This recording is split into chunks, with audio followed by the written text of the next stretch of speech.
Chapter LZI. Johanna starts for Todd's. We will leave Todd to the indulgence of some of the most uncomfortable reflections that ever passed through his mind, while we once again seek the sweet companionship of the fair Johanna and her dear romantic friend, Arabella Wilmot. The project, which these two young and inexperienced girls were bent upon, was one that may well appall the stoutest heart that ever beat in human bosom. It was one which, with a more enlarged experience of the world, they would not for one moment have entertained, but by long thought and much grief upon the subject of her hopeless love, Johanna had much observed that clearness of perception that otherwise would have saved her from what to all appearance is a piece of extravagance. As for Arabella, she had originally conceived the idea from her love for the romantic, and it was only when it came near to the execution of it that she started at the possible and truly highly probable danger of the loss to one whom she loved so sincerely as she loved Johanna.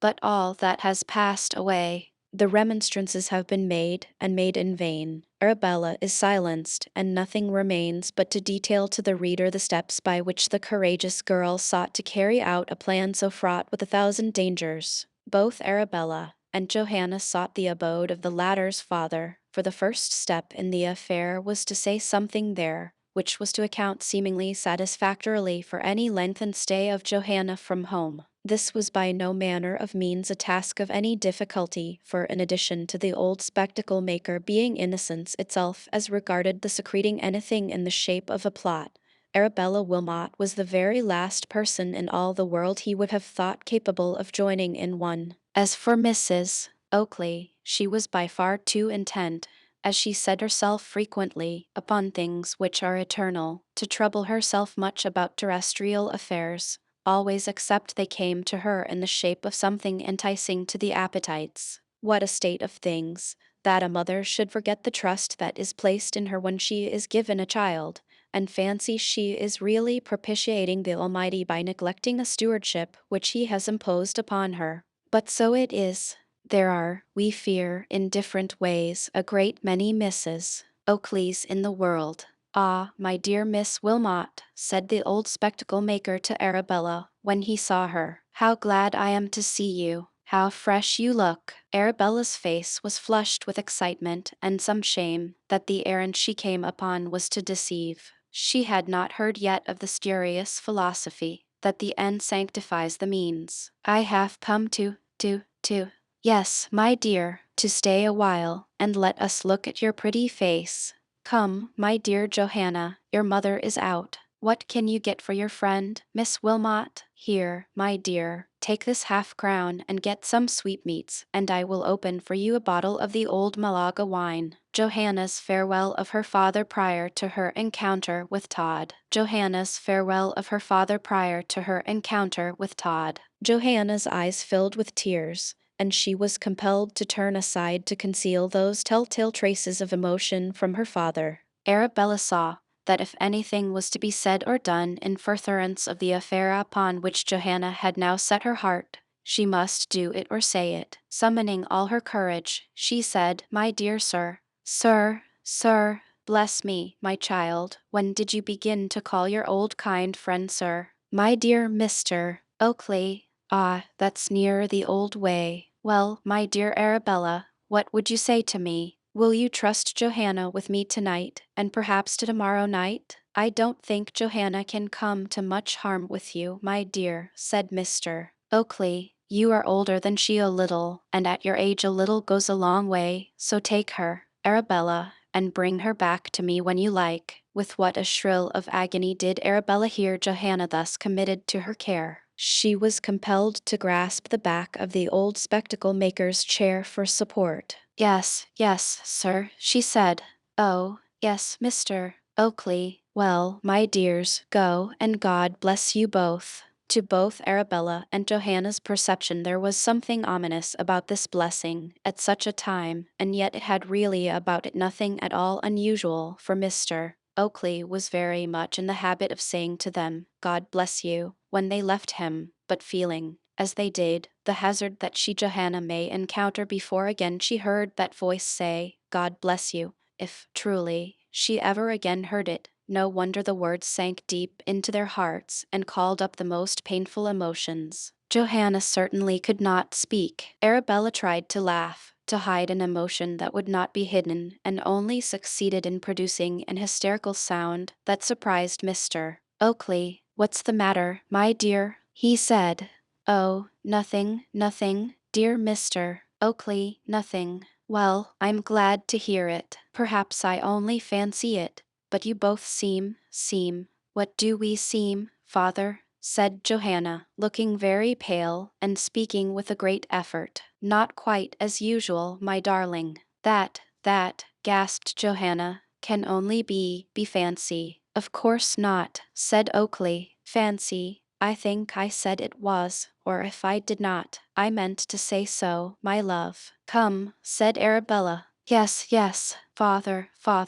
Good day." She kissed his cheek, and then, before the old man could say another word, she rushed to the door. "Farewell," said Arabella. "Good day, Mr. Oakley. I thank you, sir. Good day, sir." Dear, said the old man, "what is the matter with the girls? How odd they both seem today. What can be the cause of it? I never before saw them so strange in their manner. Ah, I have it. My wife has met them, I dare say, and has said some unkind things to them about hats or ribbons, or some harmless little piece of girlish pride. Well, all that will pass away. I'm glad I hit upon it, for at this moment old Oakley was astounded by the sudden entrance of Johanna, who, clasping him in her arms, cried in a voice half choked with tears, "Good-bye, father, good-bye. God help me!" Without, then, waiting for a word from the spectacle maker, she again rushed from the shop, and joining Arabella a few doors off, they both hurried to the house of the latter. Old Oakley tottered back until he came to a seat, upon which he sank,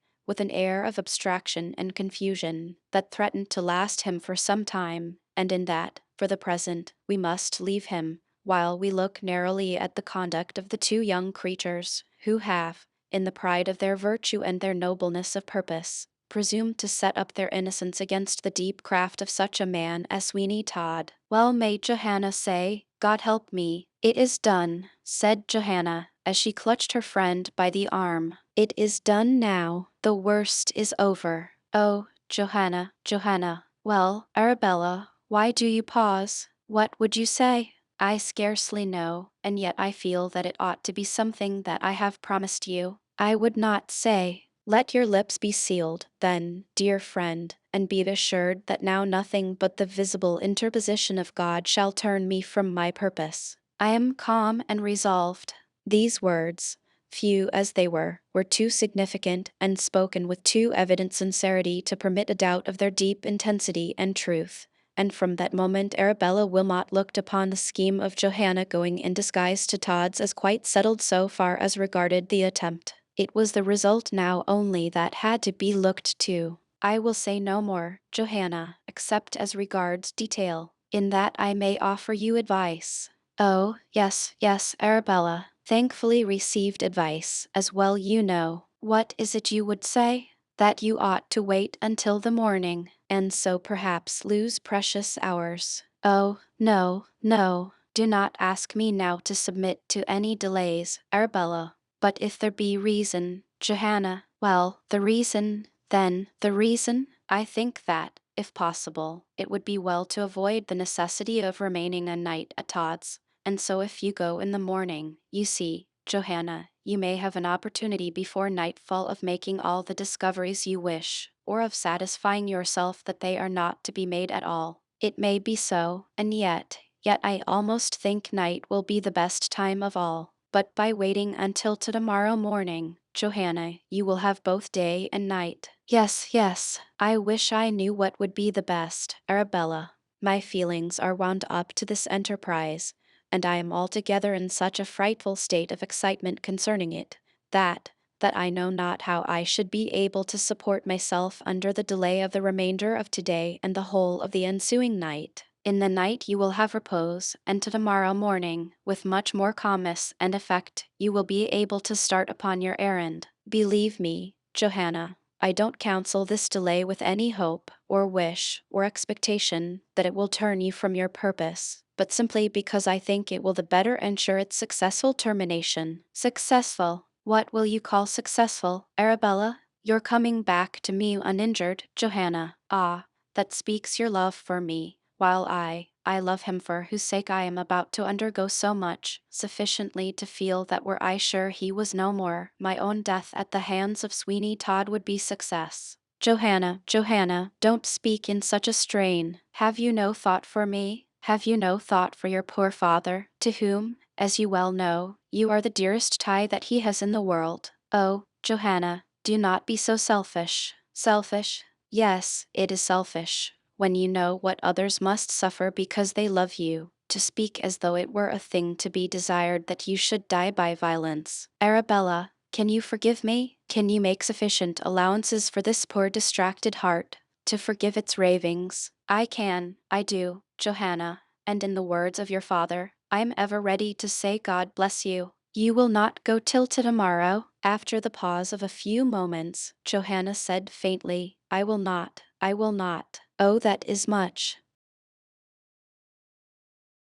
Chapter Elsive. Todd commences packing up. Yes, said Todd, as he suddenly with a spring rose from the shaving chair, upon which we left him enjoying reflections of no very pleasant character. Yes, the game is up. He stood for a few moments now in silence, confronting a small piece of looking glass that hung upon the wall exactly opposite to him, and it would appear that he was struck very much by the appearance of his own face, for he suddenly said, How old and worn I look. No one could have looked upon the countenance of Todd for one moment without fully concurring in this opinion. In truth, he did look old and worn, but a comparatively short time has elapsed since we first presented him to the readers of this most veracious narrative. Then he was a man whose hideous ugliness was combined with such a look of cool triumphant villainy that one did not know which most to ponder upon. Now his face had lost its color, a yellowish whiteness was the predominating tint, and his cheeks had fallen. There was a wild and an earnest restlessness about his eyes that made him look very much like some famished wolf, with a touch of hydrophobia to set him off, and certainly, take him for all in all, one would not be over-anxious to see his like again. Old and worn, he repeated, and the game is up. I am decided. Off and away. Is my game. Off and away. I have enough to be a prince anywhere where money is worshipped, and that of course must be the case in all civilized and religious communities. I must keep in some such. In the more savage wilds of nature man is prized for what he is, but, thank God, in highly cultivated and educated states he is only prized for what he has been. Ha, if mankind had worshipped virtue, I would have been virtuous, for I love power. A thought seemed suddenly to strike Todd, and he went into the parlor muttering to himself, My friend Peter must be effectually disposed of.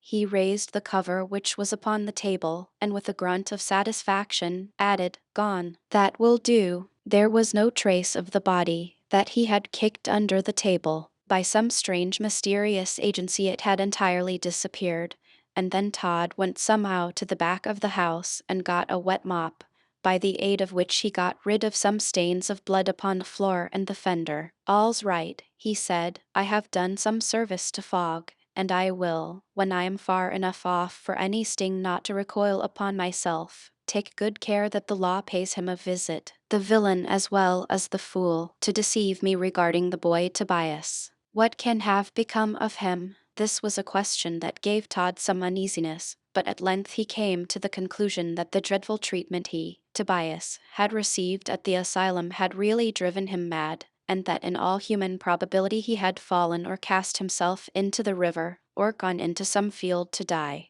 Were it otherwise, he said, I should and must have heard something of him before now. Todd then fairly began packing up. From beneath several tables in the room he dragged out large trunks, and opening then some of the drawers and cupboards that abounded in his parlor, he began placing their valuable contents in the boxes. My course is simple enough, he said, very simple. I must and will, by violence, for she is by far too wily and artful to allow me to do so by any other means. Get rid of Mrs. Lovett. Then I must and will possess myself of all that she calls her share of the proceeds of business. Then, at night, the dead hour of the night, after having previously sent all my boxes full of such valuables as from their likelihood to be identified I dare not attempt to dispose of in England, to Hamburg, I will set the whole house in a flame. The idea of burning down his house, and if possible involving a great portion of Fleet Street in the conflagration,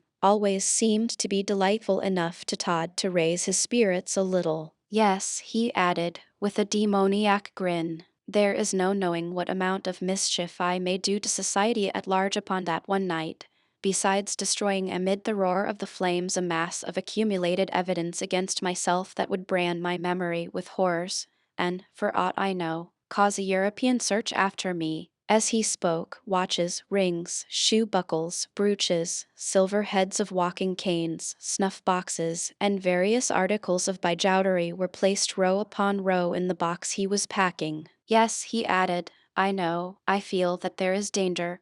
I know now that I have spies upon me, that I am watched, but it is from that very circumstance that I ground my belief that as yet I am safe. They fancy there is something to find out, and they are trying to find it out. If they really knew anything, of course it would be, Todd, you are wanted. Having placed in one of the boxes as many articles of gold and silver as made up a considerable weight, Todd lifted it at one end, and feeling satisfied that if he were to place any more metal in the box it would be too heavy for carriage, he opened a cupboard which was full of hats, and filled up the box with them. By this means he filled up the box, so that the really valuable articles within it would not shake about, and then he securely locked it. One, he said, some half dozen of such will be sufficient to carry all that I shall think worth the taking. As for my money, that will be safest about me. Ah, I will outwit them yet. I will be off and away, only just in time. Suspicion will take a long time to ripen into certainty, and before it does, the flaming embers of this house will be making the night sky as fair and magnificent as the most golden sunset of summer. Another box was now opened, and in that, as it was of considerable length, he began to pack swords of a valuable character.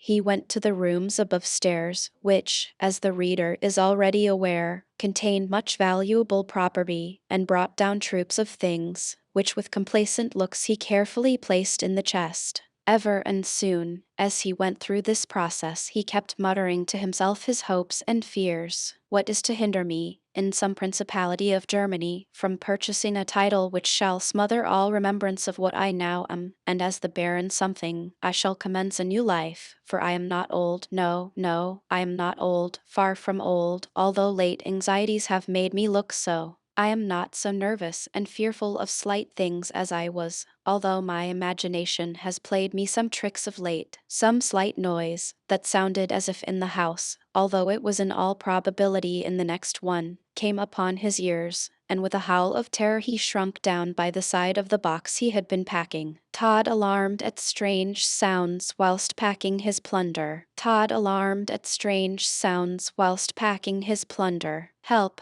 Mercy! What is that? The noise was not repeated, but for the space of about 10 minutes or so, Todd was perfectly incapable of moving except a violent attack of trembling, which kept every limb in motion, and terribly distorted his countenance, if it may be called so. What was it? He at length gasped. I thought I heard something. No, I am sure I heard something, a slight noise. But yet slight noises are to me awfully suggestive of something that may follow. Am I really getting superstitious now? He slowly rose and looked fearfully round him. All was still. True, he had heard a voice, but that was all. No consequences had resulted from it, and the fit of trembling that had seized him was passing away. He went to the cupboard, where he kept that strong stimulant that had so much excited the admiration of Peter. He did not go through the ceremony of procuring a glass, but placing the neck of the bottle to his throat, he took a draught of the contents, which would have been amply sufficient to confound the faculties of any ordinary person. Upon Todd, however, it had only a sort of sedative effect, and he gradually recovered his former diabolical coolness. It was nothing, he said. It was nothing. My fears and my imaginations are beginning now to play the fool with me. If there were none others, such would be sufficient warnings to me to be off and away. He continued the packing of the box which had been temporarily suspended, but ever and soon he would pause, and lifting up one of his huge hands, placed it at his ear to listen more acutely, and when nothing in the shape of alarm reached him he would say with a tone of greater calmness and contentment, "All is still, all is still. I shall be off and away soon, off and away." The dusky twilight had crept on while Todd was thus engaged, and he was thinking of going out, when he heard the creaking noise of his shop door opening. As he was but in the parlor, he made his way to the shop at once and saw a young man who spoke with an affected lisp as he said, "Mr. Todd, can you give my locks a little twirl? I'm going to a party tonight and want to look fascinating." "Allow me," said Todd as he rapidly passed him and bolted the door. "I am annoyed by a drunken man, so, while I am dressing your hair, I wish to shut him out, or else I may scorch you with the tongs." "Oh, certainly. If there's anything, do you know, Mr. Todd, that I really dislike more than another, it's a drunken man." "There's only one thing in society," said Todd, "can come near it. Sit here, sir." "What's that?" "Why, a drunken woman, sir." "Very good, very good." Someone made an effort to enter the shop, but the bolt, which Todd had shot into its place, effectually resisted anything short of violence sufficient to break the door completely down. "Mr. Todd, Mr. Todd," cried a voice. "In a moment, sir," said Todd. "In a moment." He darted into the parlor. There was a loud bang in the shop as though something had fallen, and then a half-stifled shriek. Todd reappeared. The shaving chair in which the young man had been sitting was empty. Todd took up his hat and threw it into the parlor. He then unbolted the door and admitted a man who glanced around him and then, without a word, backed out again, looking rather pale. Todd did not hear him mutter to himself, as he reached the street, "Sir Richard will be frantic at this. I must post off to him at once, and let him know that it was none of our faults." Chapter LXV. A Moonlight Visit to St. Dunstan's Vaults. For the remainder of that day Todd was scarcely visible, so we will leave him to his occupation, which was that of packing up valuables, while we take a peep at a very solemn hour truly at old St. Dunstan's Church. The two figures on the outside of the ancient edifice had struck with their clubs the sonorous metal, and the hour of 2 had been proclaimed to such of the inhabitants of the vicinity who had the misfortune to be awake to hear it. The watchman at the gate of the temple woke up and said, "Past 6, while another watchman, who was snugly ensconced in a box at the corner of Chancery Lane, answered that it was 4 o'clock and a rainy morning. Now it was neither 4 o'clock nor a rainy morning, for the sky, although by no means entirely destitute of clouds, was of that speckled clearness which allows the little stars to pass out at all sorts of odd crevices, like young beauties through the jalousies of some Spanish castle. The moon, too, had, considering all things, a pretty good time of it, for the clouds were not dense enough to hide her face, and when behind them, she only looked like some young bride, with a faint covering of bashful blonde before her radiant countenance. And at times, too, she would peep out at some break in that veil with such a blaze of silvery beauty as was dazzling to behold, and quite stopped the few passengers who were in the streets at that lone hour. "Look," said one of 4 gentlemen who were walking towards Temple Bar from the Strand. "Look, is not that lovely?" "Yes," said another. "A million fires are out in London now, and one can see the blue sky as it was seen when wild in the woods the painted savage ran." "But, after all," said another, "I prefer good broadcloth to red ochre." "What say you, Sir Richard?" "I am of your lordship's opinion," said Sir Richard Blunt, who was one of the party of 4. "I certainly think we have gained something by not being ancient Britons any longer than was absolutely necessary. This is, in truth, a most splendid night." It is," they all said.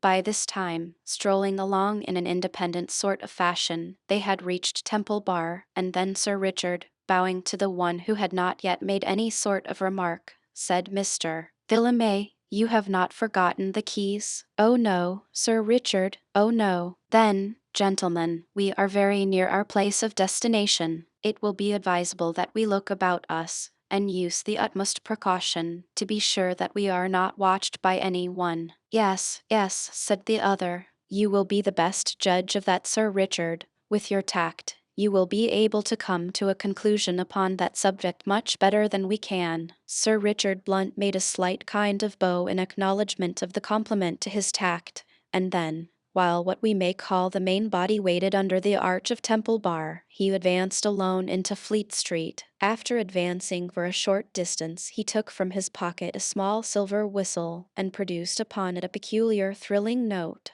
In a moment a tall man, with a great coat on him, merged from behind a column that lent its support to a doorway. "Here you is," said the man. "Is all right, Crotchet?" said Sir Richard. "Yes, everything is quiet enough. Not a blessed mouse hasn't wagged his tail or smoothened his whiskers for the last half hour or so." "Very good, Crotchet. I'm afraid, though, I cannot dismiss you just yet, as the business is very important." "What's the odds," said Crotchet, "as long as you are happy?" Sir Richard Blunt smiled, as he added, "Well, Crotchet, you deserve, and you shall have an ample reward for the services you are doing and have done in this affair. I and some gentlemen will go into the church, and I wish you to remain at the porch, and if you find occasion to give any warning, I think your whistle will be quite shrill enough to reach my ears." "Not a doubt on it, Sir Richard. If what they calls the last trumpet is only half as loud as my last whistle, it will wake up the coves, and no mistake." "Very good, Crotchet. Only don't make any profane allusions in the hearing of the gentlemen with me, for one of them is the Under-Secretary of State, and the other two are men of account. We have to meet someone else in the church. Then he hasn't come. That's awkward. The Lord Mayor was to meet us. Ah, who is this?" A private carriage stopped on the other side of the way, and someone alighted, and a voice cried, "Go home now, Samuel, and put up the horses. I shall not want you any more tonight." "Go home. Shan't we call anywhere for you, my lord?" said Samuel the coachman. "No, no, I say, go away at once. That's the Lord Mayor," said Sir Richard. "He is pretty true to his time." As he spoke, Sir Richard crossed the road and addressed the chief magistrate of the city, saying, "A fine night, my lord." "Oh, Sir Richard, is that you? Well, I am very glad to meet with you so soon. If I were to tell you the difficulty I have had to get here, you would not believe me. Truly you could not. Really, my lord." "Yes, you must know, Sir Richard, between you and I, and here the Lord Mayor, who did not like to say post, looked about him, and his eyes falling upon Temple Bar, added, "Bar, I say, between you and me and the bar, the Lady Mayoress, although a most excellent woman, truly I may say an admirable woman, has at times her little faults of temper. You understand?" "Who is without?" said Sir Richard. "Ah, who truly, Sir Richard, that is a very sensible remark of yours. Who is without? As you justly enough say, the Lord Mayor," said Sir Richard, who had been gradually leading his lordship to Temple Bar, and now announced his arrival to the three gentlemen who were there in waiting. The three gentlemen professed themselves to be quite delighted to see the Lord Mayor, and the Lord Mayor professed to be quite in raptures to see the three gentlemen, so that a pleasanter party than they all made could not have been imagined. "Now," said Sir Richard Blunt, "I think, with all deference, gentlemen, that the sooner we proceed to business the better." "Yes, yes," said Mr. Villemay, who was the senior churchwarden. "Oh, yes, certainly. And yet," said the Lord Mayor, "we must be very cautious." "Oh, very, very cautious," cried Villemay. "But a bold front is the best," remarked Sir Richard. "Yes, as you say, sir. There's nothing like a bold front," cried Villemay. Sir Richard, with a quiet smile, said to the Under-Secretary, "A very obliging person, you perceive, Mr.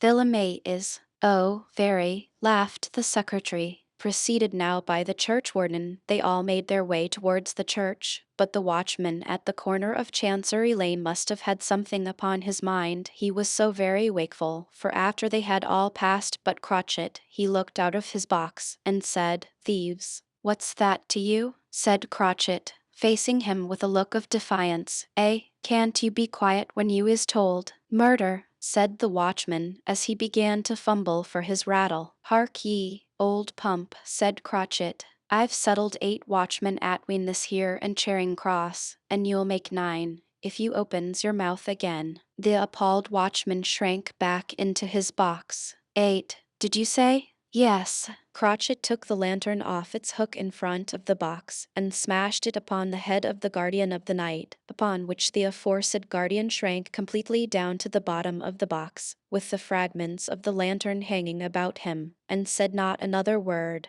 "I rather think," said Mr. Crotchet to himself, "as I've settled that old fellow comfortable." With this conviction upon his mind, the amiability or the non-amiability of which we shall not stop to discuss, Mr. Crotchet ran hastily after the rest of the party, and stationed himself by the church porch, according to orders. By this time, Mr. Villemay, the churchwarden, had produced a little Gothic-looking key, and proceeding to a small side door, he, after some rattling, partly consequent upon the lock being in a state of disuse, and partly from personal nervousness, he did succeed in turning the rusty wards, and then, with an ominous groan, the door yielded. Sir Richard Blunt had quite satisfied himself that there were no eavesdroppers at hand, so he was anxious to get the party housed. Perhaps in this instance churched would be a more appropriate expression. "Gentlemen," he said, "the night is stealing past, and we have much to do." "That is true, Sir Richard," said the secretary. "Come on, Donkin, and let us get through it."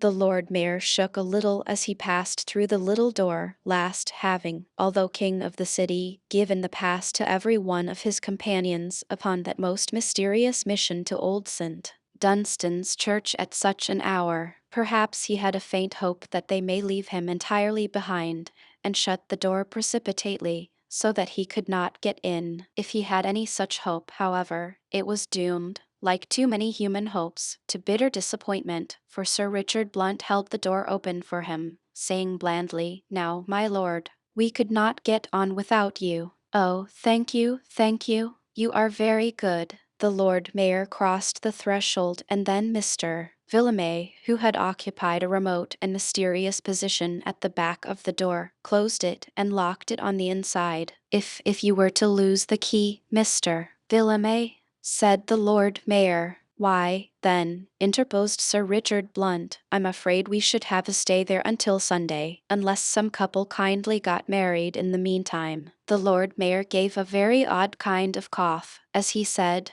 "What would the Lady Mayoress say?" The air without had been cold, but what was that compared with the coldness within? At least, the street breeze had been dry, but in the church there was such a fearful dampness pervading the narrow passage in which the party found itself, that every one felt as though his very marrow was cold. "This passage," said Mr. Villemay, "hasn't been opened for many a long day." "Truly," said the secretary. "No, my lord, it has not, and it's only a wonder that, after a good hunt in the vestry cupboard, I at all found the key of it." "Fortunate that you did," said Sir Richard Blunt, who was all this time making exertions to procure a light, which were as often defeated by the dampness of the air. At length he was successful in igniting a piece of wax candle, and he said, "Gentlemen, this will show us our way through the church to the vestry, where we can get lanthorns." "Yes," said the Lord Mayor,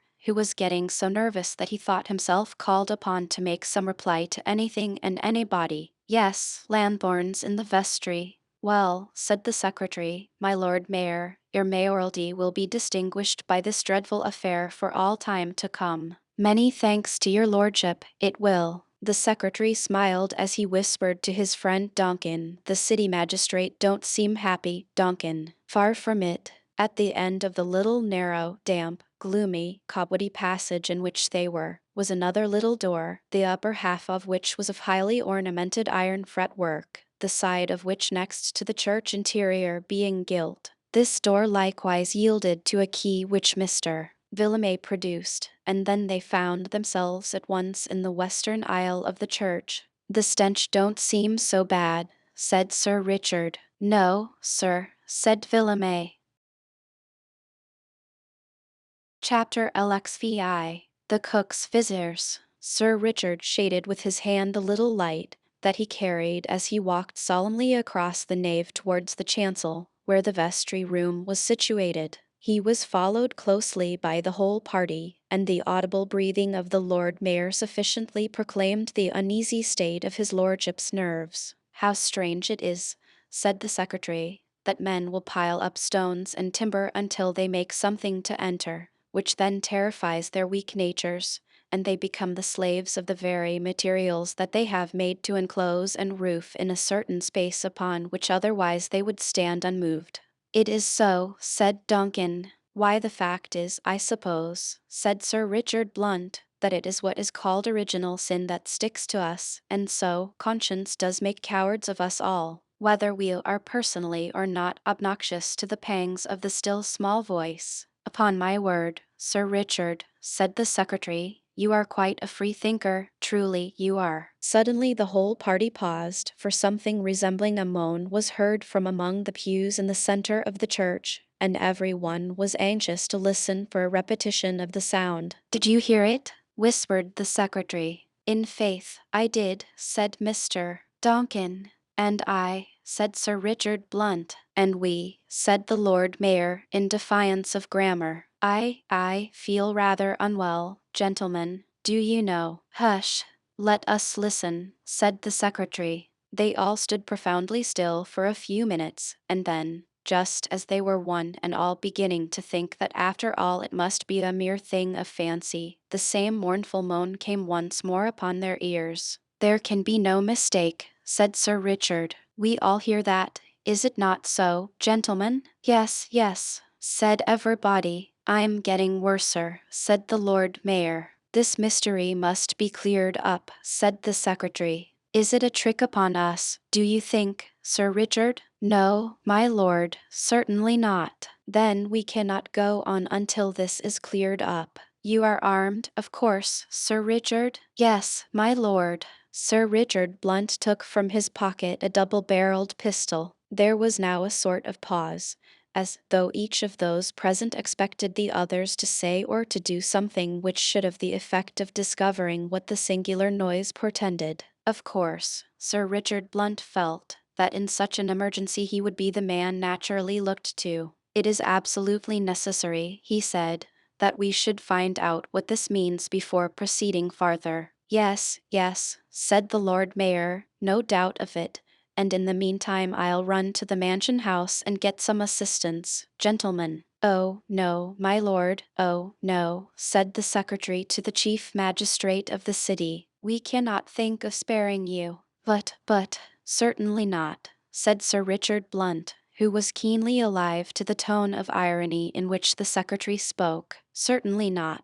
And as I fancy the sound which has excited our curiosity comes from about the center of the pews, you and I, my lord, will go and find out who it is. Come, if you please, at once. I, stammered the Lord Mayor, I really, humph. If I felt quite well, do you know, Sir Richard, I should not hesitate a moment. Foh, said Sir Richard, taking his arm, and leading him unwillingly forward. Remember that the eyes of those are upon you whose opinions are to you of importance. With a groan the unfortunate Lord Mayor, who from the first had shrunk from the enterprise altogether, being fearful that it may possibly involve dangerous consequences, allowed himself to be dragged by Sir Richard Blunt in the direction of the pews. If you have a pistol, said the magistrate, you had better keep it in your hand ready for service. Lord bless you, said the Lord Mayor, in a nervous whisper, I never fired off a pistol in all my life.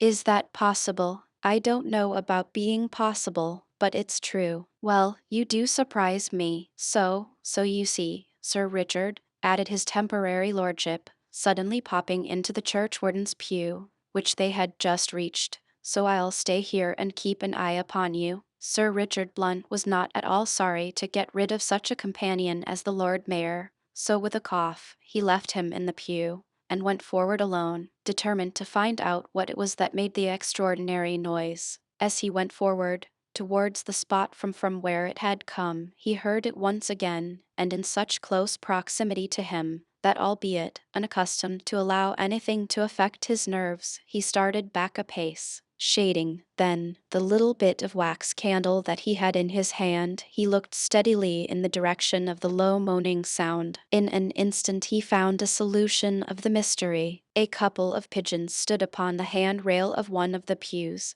and it was the peculiar sound made by these birds that, by the aid of echo in the silent empty church, had seemed to be of a very different character from its ordinary one. And from such simple causes, said Sir Richard, arise all the well-authenticated stories of superstition which fancy and cowardice give credence to. He looked up, and saw that in the wish to ventilate the church, the windows had been liberally opened, which had afforded the means of ingress to the pigeons, who, no doubt, would have slumbered soundly enough until morning, if not disturbed by the arrival of the party at the church. As Sir Richard Blunt retraced his steps, he passed the pew where the Lord Mayor was, and willing to punish that functionary for his cowardice, he said, in a well-affected voice of alarm, "Gracious heaven, what will become of us?" With a groan, the Lord Mayor flopped down to the floor of the pew, and there he lay, crouching under one of the seats in such an agony of terror, that Sir Richard felt certain he and the others would be able to transact all the business they came about,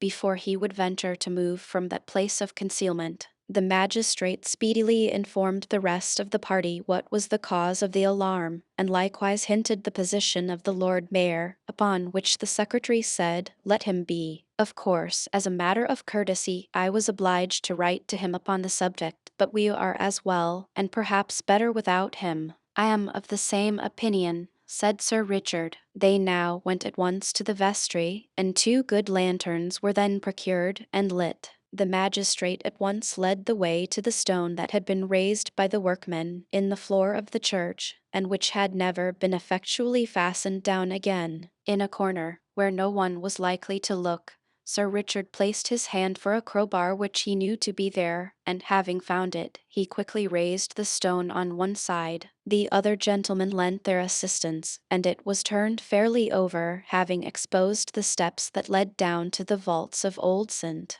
Dunstan's church. "Let us descend at once," said the secretary, who, to tell the truth, in the whole affair, showed no lack of personal courage. "Allow me to precede you, gentlemen," said Sir Richard Blunt, "and you, Mr. Villamay, will, perhaps, bring up the rear." "Yes, oh, yes," said the churchwarden, with some degree of nervousness, but he was quite a hero compared to the Lord Mayor. Sir Richard handed one of the lanterns, then, to Mr. Villamay, and took the other himself.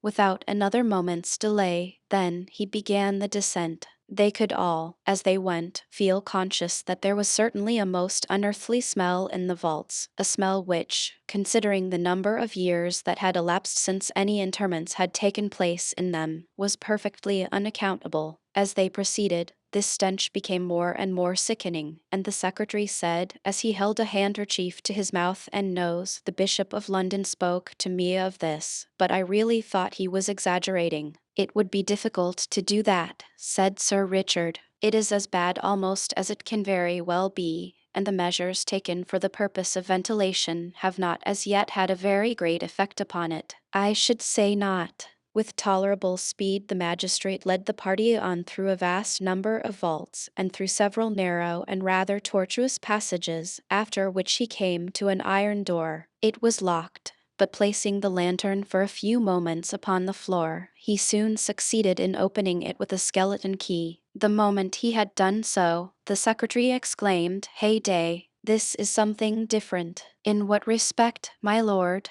"Why, if my senses don't deceive me, the horrible charnel house smell, which we have been enduring for some time past, has given way to one much more grateful." "What is it like, my lord?" "Well, I should say some delicious cooking was going on." "You are right. There is cooking going on. We are not very far from Mrs. Lovett's pie manufactory. Truly, Yes, and the smell, or rather I ought to say the odor of which the air is full, comes from the bakehouse. The secretary gave a perceptible shudder, and Mr. Villamay uttered a groan. The gentleman who was with the secretary was about to say something, but the magistrate, in a low voice, interrupted him, saying, "Pardon me, but now we are in close proximity to the place of our destination, I would recommend the profoundest caution and silence." "Certainly, certainly. We will only be silent spectators. It is better, I think," added Sir Richard Blunt, "to allow me to carry on the whole of the conversation that is to ensue, and at the same time,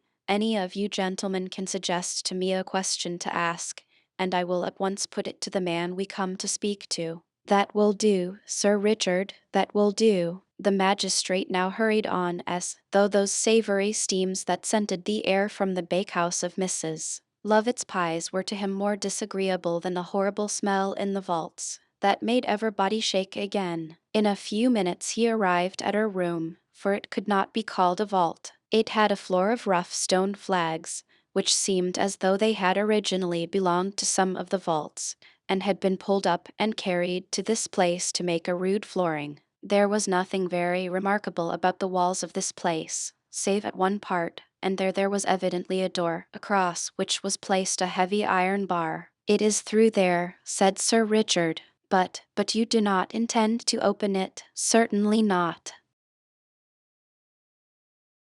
Chapter Alexvidae. The Revelations in the Vaults. The object of Sir Richard Blunt was, of course, to make the cook hear him, but no one else. With this aim he took a crown piece from his pocket, and tapped with the edge of it upon the stonework, which at that place protruded from the wall to the extent of nearly a foot. The stone shelves upon the other side were let into the wall in that fashion. The monotonous ringing sound of the coin against the stone was likely enough to reverberate through the wall, and that the cook was rather a light sleeper or did not sleep at all was soon sufficiently manifest, for a voice, which the magistrate recognized as his, cried from the other side, "Who is there? If a friend, speak quickly, for God knows I have need of such. If an enemy, your utmost malice cannot make my situation worse than it is." Sir Richard placed his mouth close to a crevice and said, "A friend, and the same who has spoken to you before." "Ah,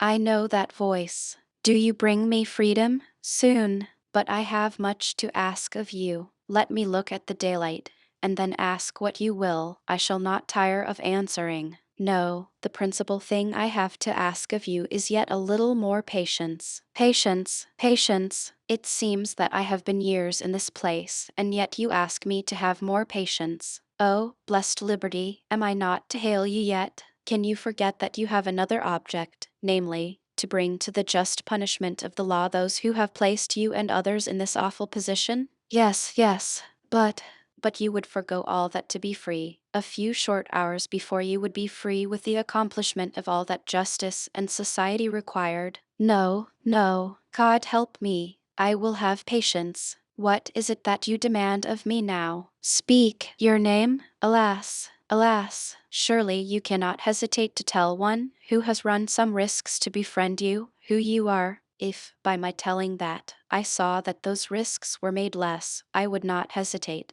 But, as it is, London, and all that it contains now, is so hateful to me, that I shall leave it the instant I can. Falsehood, where I most expected truth, has sunk deeply, like a barbed arrow, into my heart. Well, I certainly had hoped you would have placed in me that amount of confidence. No, I dare not, dare not. Yes, that is the word. The knowledge of my name spread abroad, that is to say, my real name, would inflict much misery for all I can just now say to the contrary, upon one whom I yet wish all the happiness that God can give his creatures in this world. Let it be thought that I and the world have parted company. You are a strange man." "I am. But the story I have to tell of the doings in this den of infamy will come as well from a Mr. Smith as from any one else. I wish you now, in a few words, to relate to me what you know, fully and freely. Anticipating that a statement would be wanted, I have,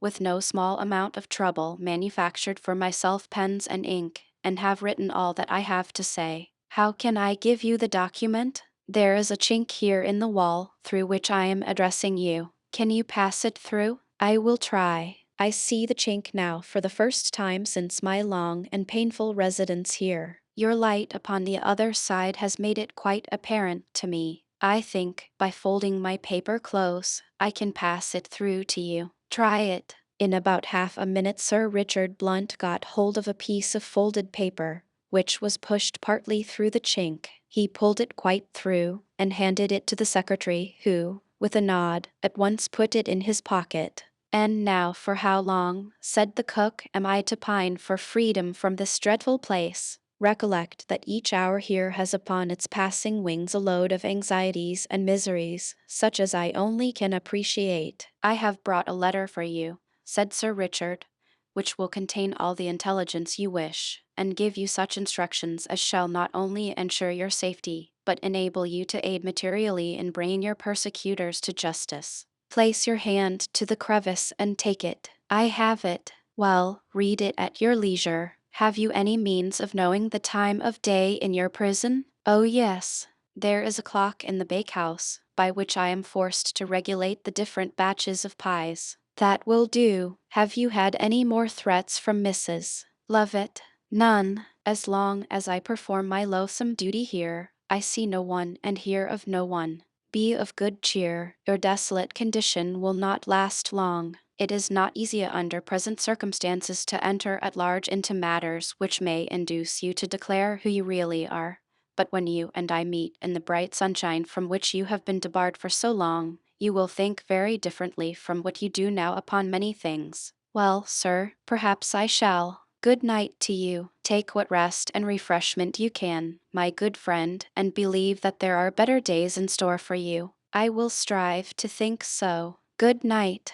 There was such a mournful cadence in the voice of the imprisoned young man, as he said, "Good night," that the secretary remarked in a low voice to Sir Richard, "Would it not be a mercy now to let him free, and take him away with us? I don't like his concealing his name, my lord." Well, it is not the thing exactly. His imprisonment now will be of very short duration truly, and his liberation is certain, unless by some glaring act of imprudence he mars his own fortune. But now, gentlemen, I have a sight to show you in these vaults that you have come to see, and yet, that I think it would have been wise if you had left unseen. Truly, yes.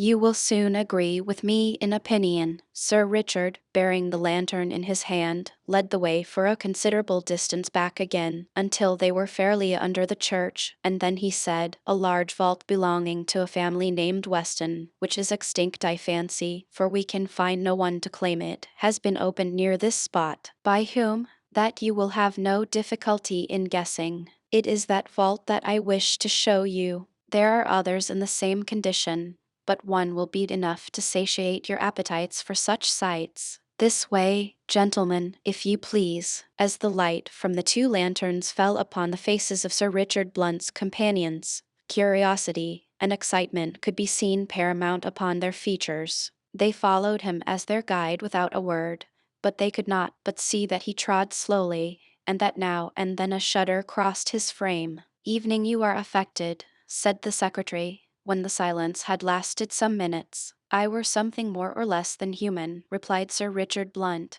"if I could go unmoved into the presence of that sight, that I feel it to be my duty to show to you. It must be horrible truly. It is more horrible than all the horrors your imagination can suggest. Let us go quicker." Apparently with a desperate feeling of resolution, such as may actuate a man who had some great danger to encounter, and who after shrinking from it for a time, should cry, "Well, the sooner it is over the better," did the magistrate now quicken his steps, nor paused he until he arrived at the door of the vault of which he had spoken. "Now, Mr. Villamay," he said, "be so good as to hold up your lantern as high as you can, at the same time not to get it above the doorway, and I will do the same by mine. All that we want is a brief but clear view." "Yes, yes, quite brief," said the secretary. Sir Richard Blunt laid his hand upon the door of the vault, which was unfastened, and flung it open. "Behold," he said, "one of the vaults of old St.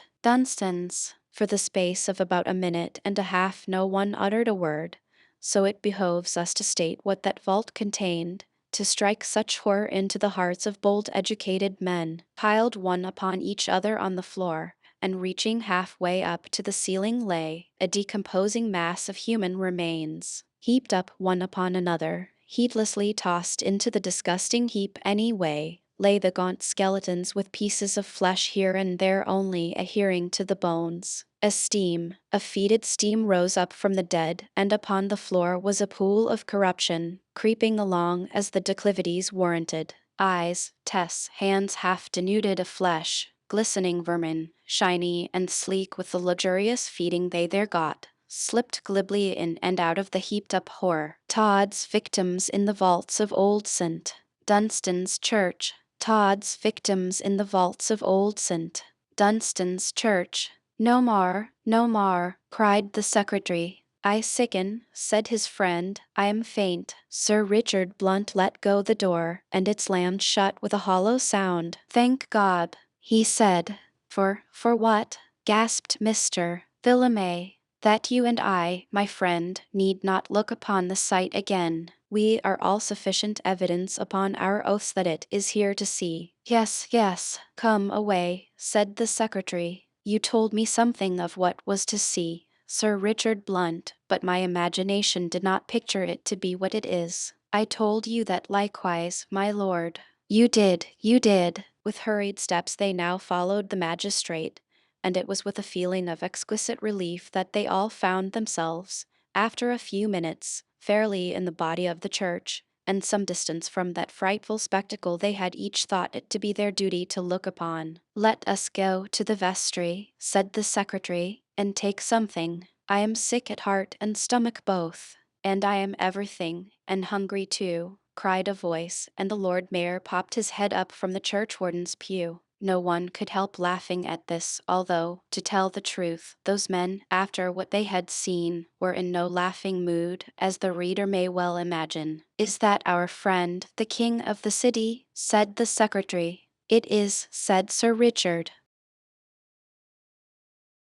Chapter LXVIII returns to Johanna. We return to Johanna Oakley. What is the meaning of all this? Said Sweeney Todd, as he sat in his shop about the hour of 12 on the morning following, that upon which Johanna Oakley and her friend Arabella had concerted so romantic a plan of operations regarding him. What is the meaning of all this? Am I going mad? Now Todd's question was no doubt a result of some peculiar sensations that had come over him, but, propounded as it was to silence and to vacancy, it of course got no answer. A cold perspiration had suddenly broke out upon his brow, and for the space of about 10 minutes he was subject to one of those strange foreshadowings of coming ills to him, which of late had begun to make his waking hours anything but joyous, and his dreams hideous. What can it mean? He said. What can it mean? He wiped his face with a miserable-looking handkerchief, and then, with a deep sigh, he said, It is that fiend in the shape of a woman. No doubt he meant his dear friend, Mrs. Lovett. Alas, what a thorn she was in the side of Sweeney Todd. How poor a thing, by way of recompense for the dark and terrible suspicions he had of her, was his heaped-up wealth. Todd, yes, Sweeney Todd, who had waded knee-deep do we say, lip-deep in blood for gold, had begun to find that there was something more precious still which he had bartered for it, peace, that peace of mind, that sweet serenity of soul, which, like the love of God, is beautiful and yet past understanding. Yes, Todd was beginning to find out that he had bartered the jewel for the setting. What a common mistake!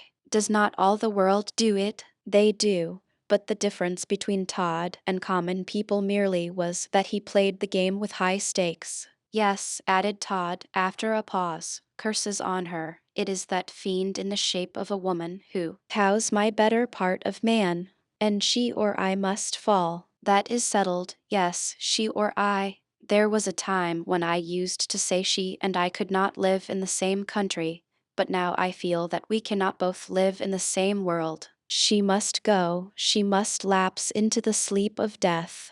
Todd rose and stalked to and fro in his shop. He felt as if something was going to happen. That undefinable fidgety feeling which will attack all persons at times came over him, and yet it was not a feeling of deep apprehension that was at his heart. Oh, he muttered, it is the recollection of that dreadful woman, that fiend who, with a seeming prescience, knows when there is poison in her glass and baffles me. It is the dim and shadowy thought of what I must do with her that shatters me. If poison will not do the deed, steel or a bullet must. Ah, someone was trying the handle of the shop door, and so timidly was it tried that Todd stood still to listen, without saying, "Come in," or otherwise encouraging the visitor. "Who is it?" he gasped. Still the handle of the door lock only shook. To be sure, it was a difficult door to open to all who did not know it well. Todd had taken care of that, for if there was anything more than another which such a man as he may be fairly enough presumed to dislike,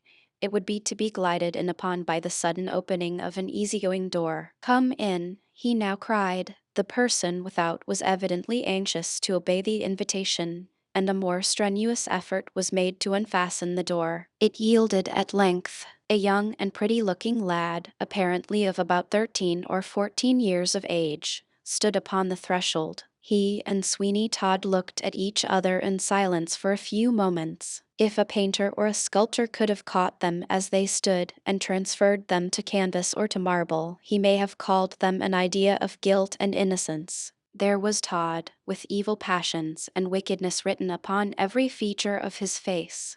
There was the boy, with the rosy gentleness and innocence of heaven upon his brow. God made both these creatures. It was Todd who broke the silence. A gathering flush was upon the face of the boy, and he could not speak. "What do you want?" said Todd. He rattled his chair as he spoke, as though he would have said, "It is not to be shaved." The boy was too much engaged with his own thoughts to pay much attention to Todd's pantomime. He evidently, though, wished to say something which he could not command breath to give utterance to. Like the "Amen" of Max, something he would fain have uttered seemed to stick in his throat. "What is it?" again demanded Todd, eagerly. This roused the boy. The boy, do we say? Ah, our readers have already recognized in that boy the beautiful and enthusiastic Johanna Oakley. There is a bill in your window. Johanna applies to Todd to become his errand boy. Johanna applies to Todd to become his errand boy. A what? Todd had forgotten the announcement regarding the youth he wanted, with a taste for piety. "A bill. You want a boy, sir." "Oh," said Todd, as the object of the visit at once thus became clear and apparent to him. "Oh, that's it."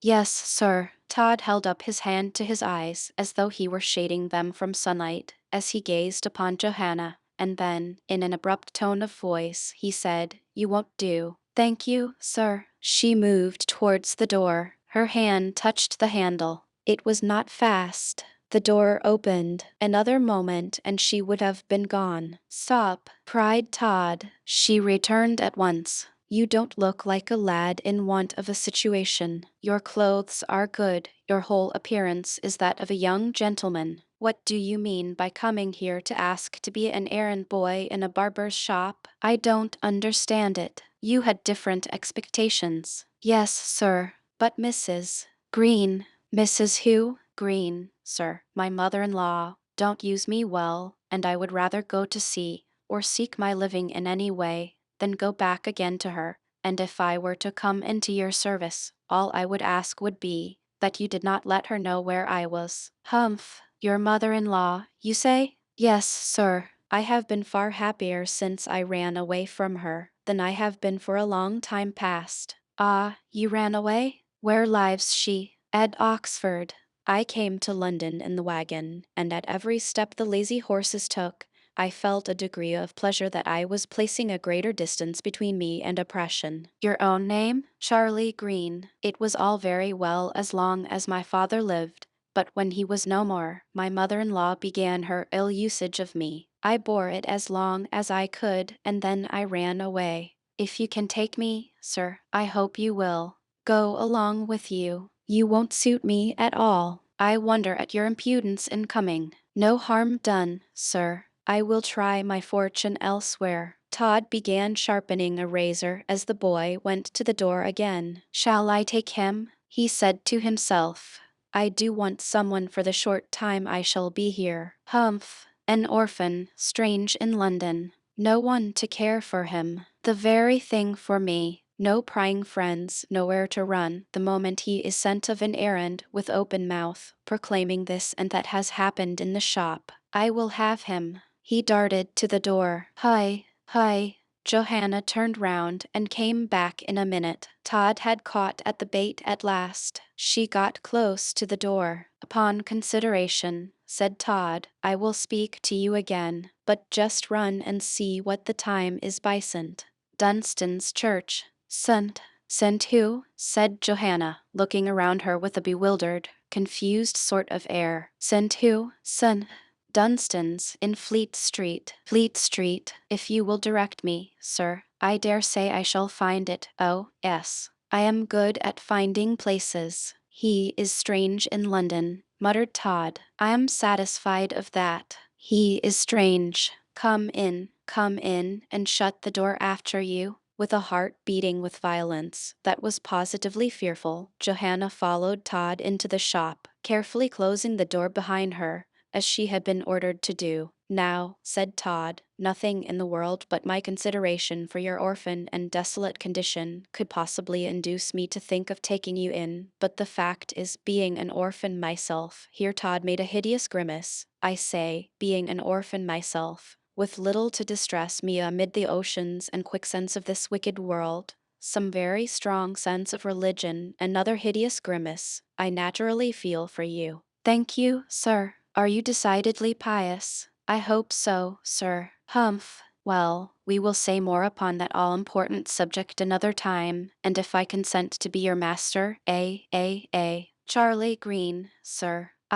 Charlie Green. If I consent to take you for a week upon trial, you must wholly attribute it to my feelings. Certainly, sir. Have you any idea yourself as to terms? None in the least, sir. Very good. Then you will not be disappointed.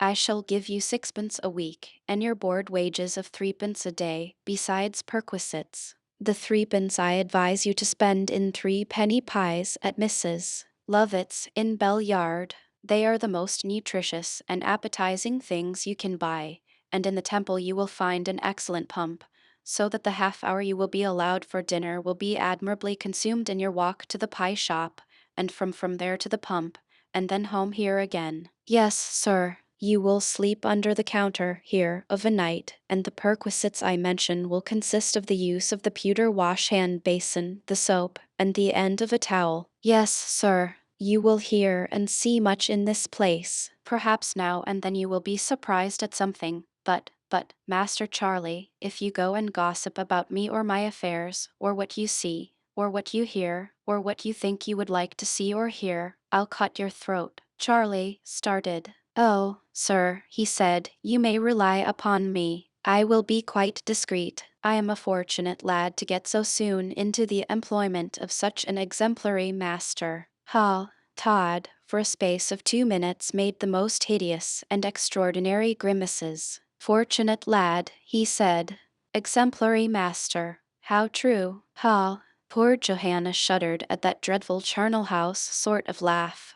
My God, she thought, was that the last sound that rung in the ears of my poor Mark before he bade you to this world forever? Then she could not but utter a sort of groan. What's that? Said Todd. What, sir? I thought someone groaned, or sighed. Was it you? No. Well, it was nothing. See if that water on the fire is hot. Do you hear me? Well, don't be alarmed. Is it hot? I think.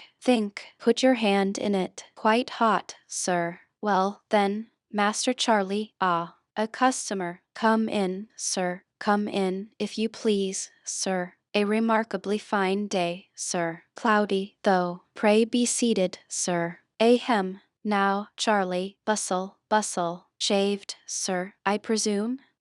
And the door. Todd was making exertions to shut the door after the entrance of a stout-built man, in an ample white coat and a broad-brimmed farmer-looking hat.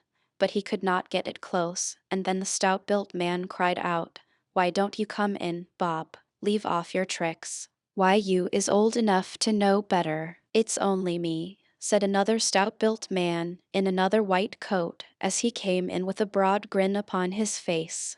"It's only me, Mr. Barber, ha, ha, ha." Todd looked quite bland as he said, "Well, it was a good joke. I could not for the moment think what it was kept the door from shutting, and I always close it, because there's a mad dog in the neighborhood, you see, gentlemen." Crack went something to the floor. "It's the smug, sir," said Charlie. "I dropped it." "Well, well, my dear, don't mind that. Accidents, you know, will happen, bless you." Todd, as he said this, caught up a small piece of Charlie's hair in his finger and thumb and gave it a terrific pinch. Poor Johanna with difficulty controlled her tears. "Now, sir, be seated if you please. From the country, I suppose, sir?" "Yes, a clean shave, if you please. We comed up from Berkshire, both on us, with beasts." "You and your brother, sir?" "My cousin, t'other un is, ain't you, Bill?" "Yes, to be sure. Now, Charlie, the soap dish.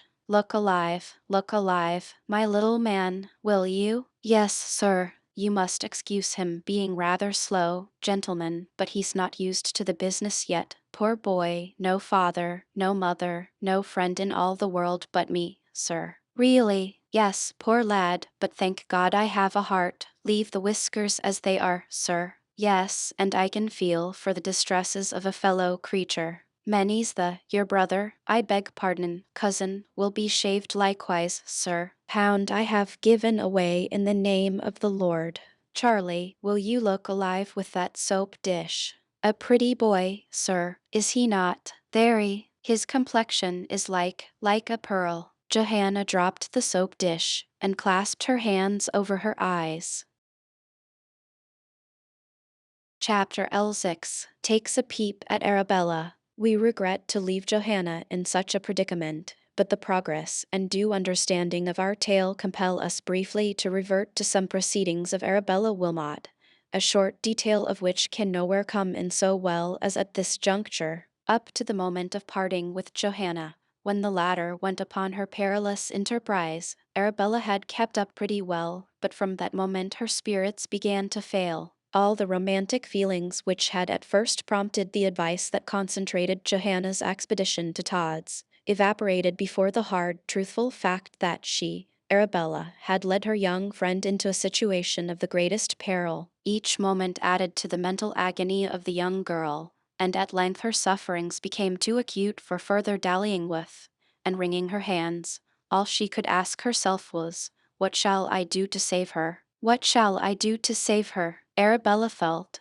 that it would kill her to endure the suspense of 1 hour instead of 24, but to whom was she to turn in this sad condition of her feelings? If she went to old Mr. Oakley, what could she expect but the greatest reproaches for leading one so dear to him into such a path of danger?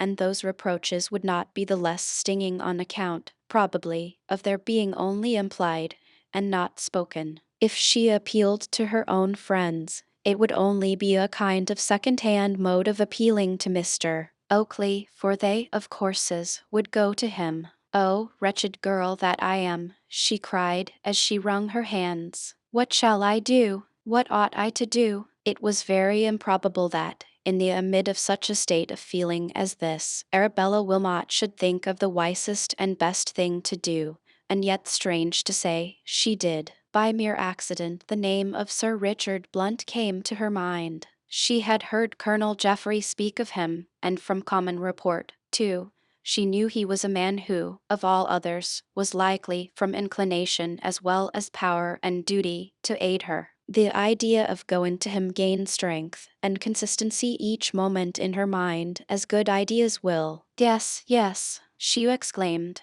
as with frantic eagerness she arrayed herself for the event, for she had gone home after seeing Johanna on her way. "Yes, yes, I will go to him, I will tell him all. He shall know what a silly, foolish, wicked girl I have been, and how by my mad counsel I have perhaps destroyed Johanna. But he will save her. Oh, Yes, he will save her from the consequences of the visit to Todd, and save me from madness. Now, a more decidedly prudent resolve than this could not possibly have been aimed at by Arabella had she been as cool and collected, as, on the contrary, she was nervous and excited, and it had all the effect upon her mind, for it was astonishing how the mere feeling that she was about to take a good course calmed her down. She had the prudence to interpose no delays by speaking to any one of her intention, but hastily getting into the street, she ran on for some time without reflecting that she had but a very vague idea of where Sir Richard Blunt was to be found. It is astonishing how, under the passions of extraordinary circumstances,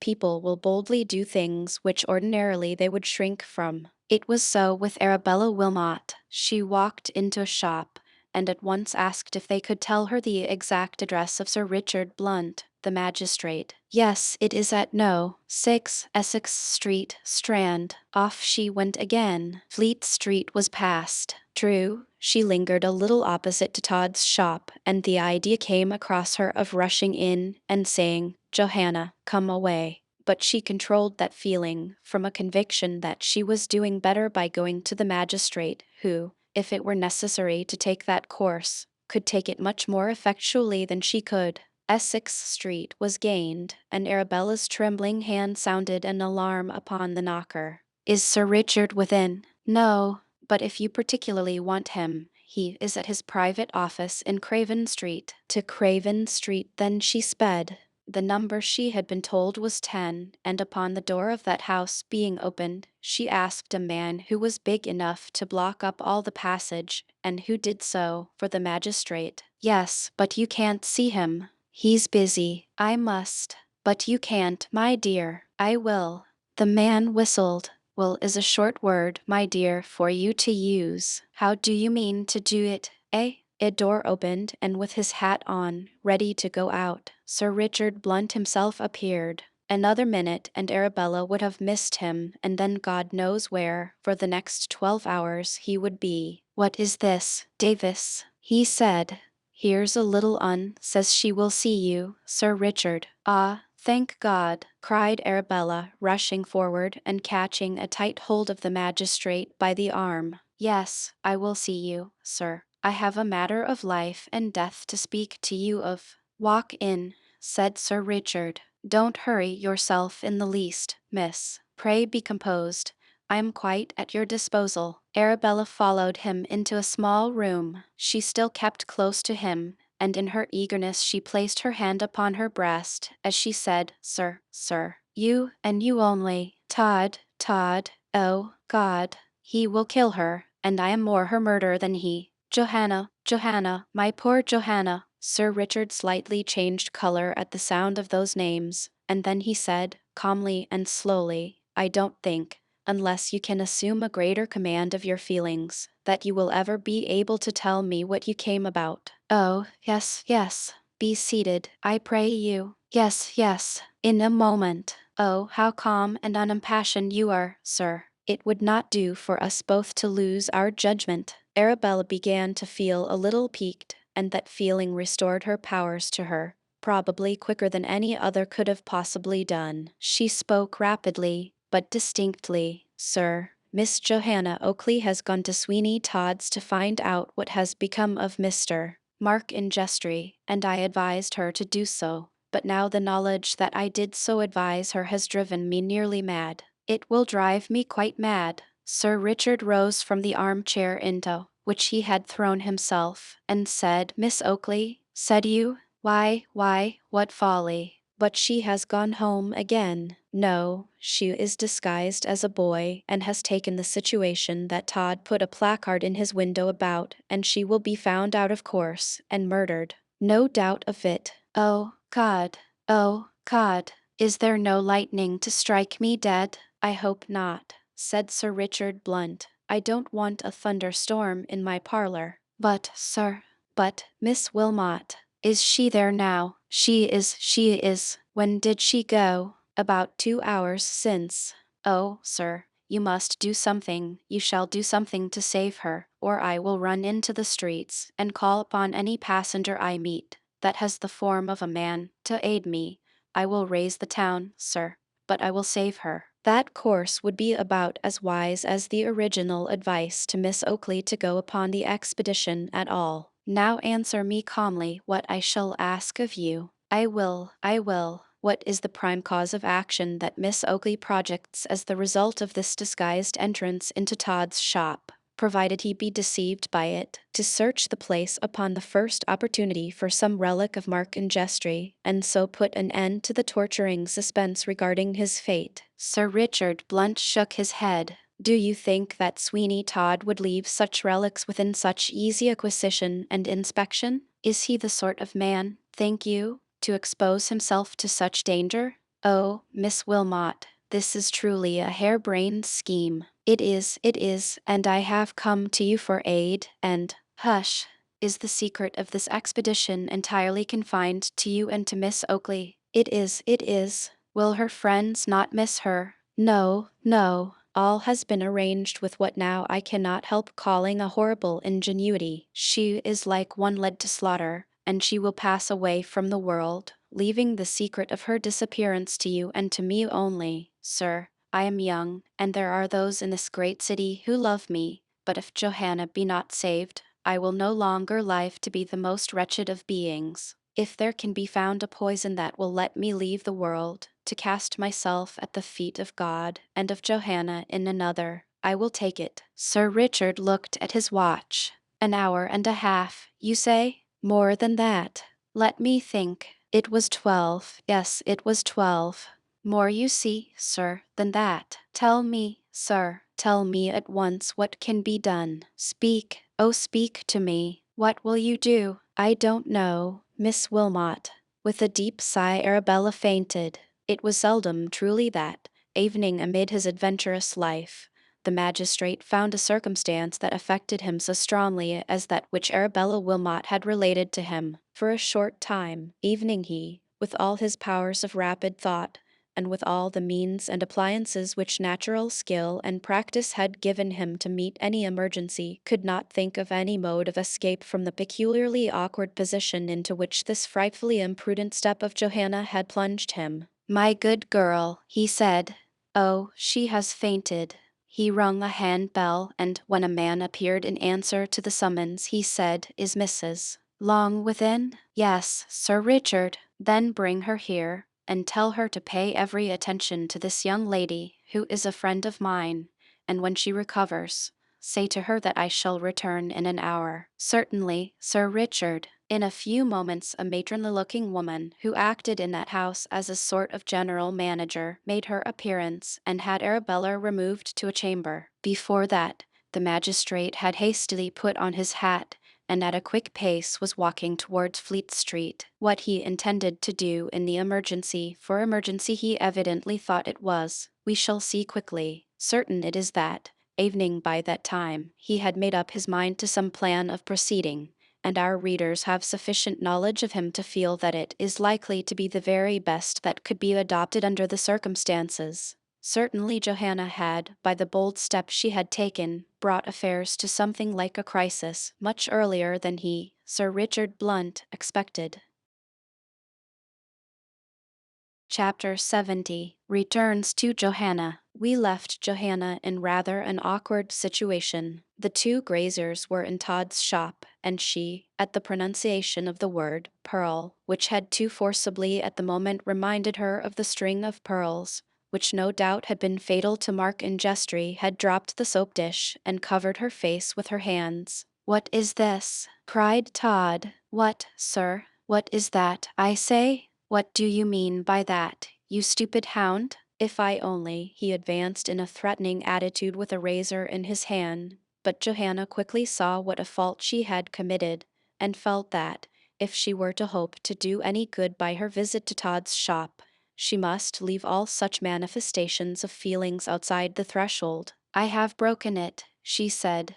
To be sure you have, but... And then, you see, sir, I was overcome at the moment by the thought that as this was my first day here, how stupid you would think me. Stupid, truly. Poor little chap, said one of the graziers. Let him off this once, Mr. Barber. He seems a delicate little lad. Todd smiled. Yes, Todd admirably got up a smile, or a something that looked like a smile. It was a contortion of feature which did duty for a piece of amiability upon his face, and, in a voice that he no doubt fully intended should be dulcet and delightful, he spoke. "I'm quite a fool to my feelings and to my good nature," he said. "Lord bless you, gentlemen, I could not hurt a fly, not I. I used at school to be called affectionate Todd." "In joke," said one of the graziers. "No, gentlemen, no, in earnest. You don't say so. Well, my boy, you see no harm will come to you, as your master forgives you about the soap dish, and we are in no sort of hurry." "Well," said Todd, as he bustled about for another article in which to mix the lather. "Well, do you know, sir, I'm so glad to hear that you are in no hurry." "Truly, yes, sir, because, if you are strangers in London, both of you, it will give you an opportunity of seeing some of the curiosities, which will do for you to talk of when you get home, you know." "Why, that would take too much time." "Not at all, sir. Now, for example, Charlie, my dear, whip up that lather. There's the Church of St. Dunstan's, which, although I say it now, Charlie, look sharp, is one of the greatest of London curiosities. The figures at the clock I allude to more particularly. I think you said the whiskers were to be left just as they are, sir." "Yes. Well then, gentlemen, if you have never seen the figures in the front of old St. Dunstan's strike the chimes, it's one of those things that it's quite a pity to leave London without watching narrowly. They may talk of the Tower, sir, or of the wild beasts at Exeter Change, but give me for a sight where there is real ingenuity the figures striking the chimes at old St. Dunstan's. Truly, yes. Let me see. Ah, it's just a half hour nearly now, and your friend can go, although you are being shaved, and then by the time you are comfortably finished off, the next quarter will be getting on. Charlie." "Yes, sir. Put on your cap, and go with that gentleman to St. Dunstan's. You must cross over the way, and then you will soon see the old church and the two figures, as large as life, and 5 times as natural." Johanna took up the cap she had worn in her disguise, and stood by the door. "Why don't you go, Bill?" said the grazier who was being shaved. "Why, the fact is," said the other, "I would not give a pin's head to see it without you. Do you know, Mr. Barber, he makes such comical remarks at anything, that it's worth one half the fun to hear him." "Oh, no, I can't go without him." "Very good," said Todd. "Then I'll finish him off, and you shall both go together in a few moments, though I am afraid you will miss this time of the chimes striking." There was now a silence of a few moments' duration in the shop, but nothing in the shape of rage or disappointment was visible in the manner of Todd, although both of those passions were struggling at his heart. "Now, sir," he said at length, and with a whisk he took the cloth from under the grazier's chair. "That will do, I thank you, sir. Towel and plenty of water in that corner, sir." "Thank you. No, I shall do," said the other grazier, in reply to a mute invitation from Todd to sit down in the shaving chair. "I shall do pretty well, I thank you, till to tomorrow." "Very good, sir.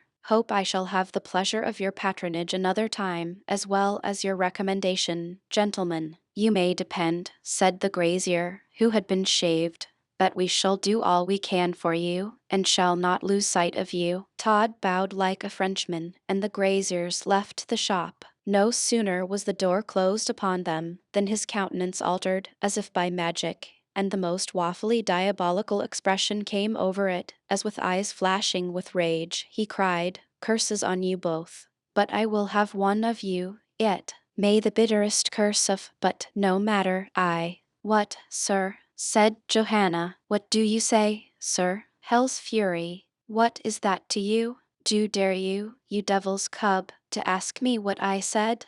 By all that's furious, I'll tear out your tests with red-hot pincers, and scoop your eyes from their gory sockets with an old oyster knife. I'll flay you." Johanna shrank back aghast. The pure spirit of the young girl, that had been used to little else but words of love and kindness, started at the furious and brutal abuse that was launched at it by Todd. "Did I not tell you," he continued, that I would have no prying, no peeping, no remarking about this or the other. I'll crush the life out of you, as I would that from a mad dog. A strange howling cry at the door at this moment came upon the ears of Todd. His countenance changed, and his lips moved as though he was still saying something, but he had not power to give it audibly. At length, somewhat mastering his emotion, he said, What's that? A dog, sir. A dog. Confound all dogs. Another howl, and a violent scratching at the door, was farther and most conclusive evidence of the canine character of the visitor. Charlie, said Todd, in quite a soft tone. Charlie. Yes, sir. Take the poor dog something to eat, or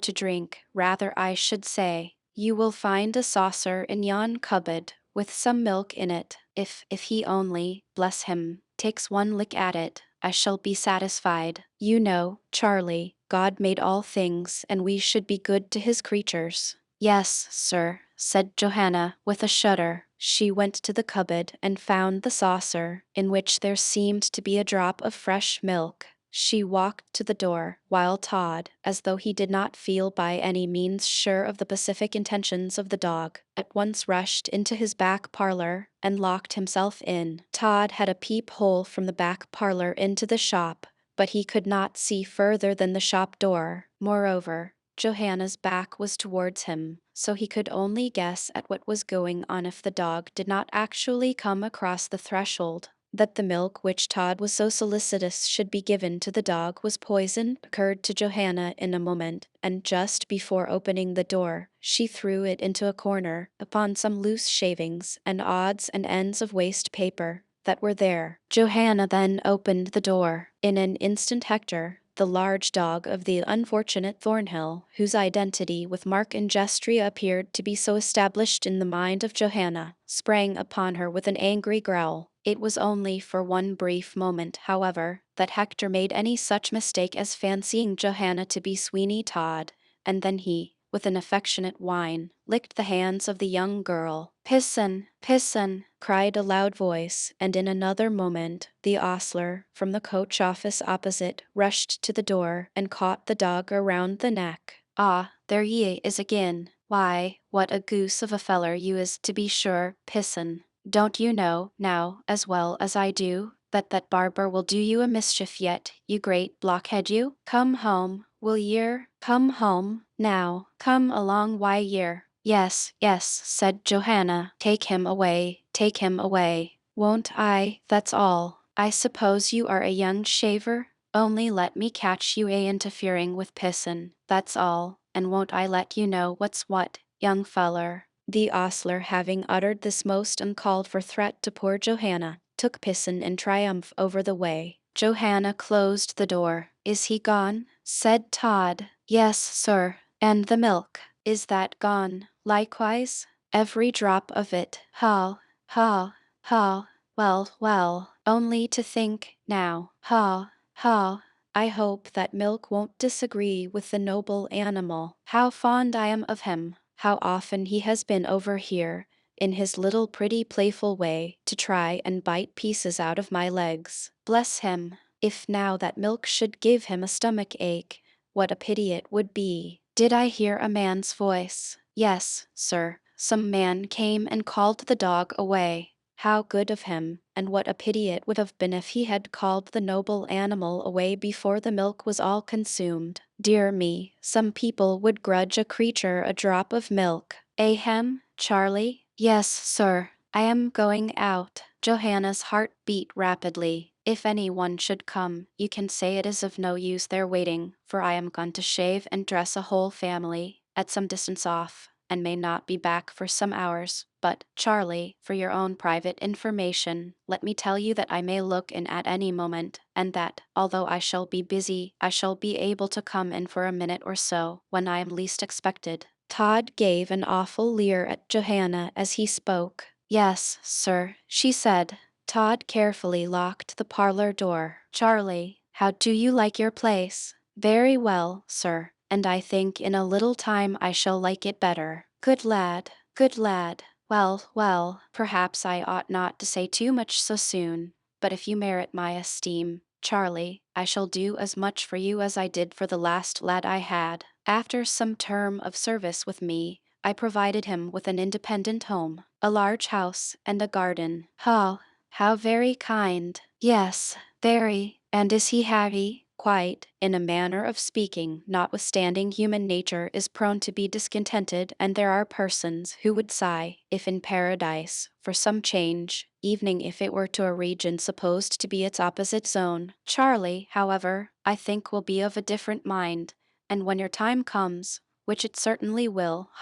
to reap the fruits of your service with me, I am sure that no one will hear you complain. I will not be ungrateful, sir. Well, well, we shall see. And now, while I am gone, let there be no peeping or prying about, no attempts to open doors or force locks, no scrambling to look upon shelves or raking in odd corners. If you do, I will cut your throat, Charlie, with the bluntest razor I have.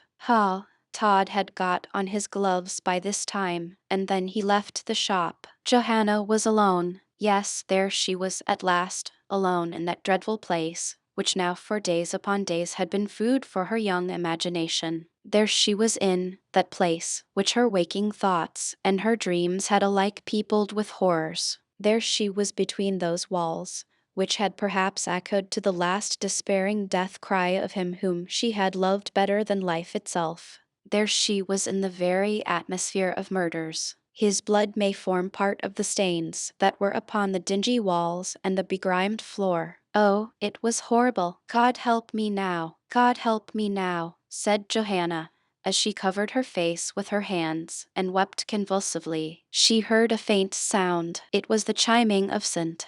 Dunstan's clock, and she started. It put her in mind that time, her great ally, now was fleeting. Away tears, she cried as she dashed the heavy moisture from her long eyelashes. Away tears. I have been strong in purpose. I have already waded through a sea of horrors, and I must be firm now. The time has come, the time that I looked forward to when I thus attired myself, and thought it possible to deceive this dreadful man. Courage, courage, I have now much to do. First she crept to the door and looked out into the street. A vague suspicion that Todd, after all, may only be watching near at hand, somewhere, took possession of her. She looked long and anxiously to the right and to the left, but she saw nothing of him. Then she fastened the door upon the inside. If he should return very suddenly, she said, I shall have notice of it by his efforts to open the door. That will give me a moment for preparation possibly. Then, with such an anxious look as no language could do justice to in its delineation, Johanna looked round the shop. Where was she to begin her investigation? There were drawers, cupboards, chests, shelves. What was she to look at first? Or was she in dread of some contrivances of Todd's to find out that she had looked at all, yet at this the last moment, forego the risk and rush into the street and so home? No, no, I am in God's hands, she said, and I will not flinch. And yet, although she felt that she was quite alone in that place, how cautiously she trod, how gently she touched one thing and then another, and with what a shudder she laid her hand for a moment to steady herself upon the arm of the shaving chair. By so leaning upon it she found that it was a fixture, and upon a further examination of it, she found that it was nailed or screwed to the floor firmly. It was an old-fashioned massive chair, with a wide, deep reclining seat. Chapter LXXI. The Mysterious Letter. What was there in the chair that Johanna should for some few moments, now that she had begun to look at it, not be able to take her eyes off it? She tried to shake it, but it was as fast as a rock, and for all she knew it was quite usual to have a shaving chair fixed to the floor. In all likelihood it was in the best position for light, which the dingy shop afforded. She left the chair at last, and then a large cupboard in one corner of the room attracted her attention. It was locked.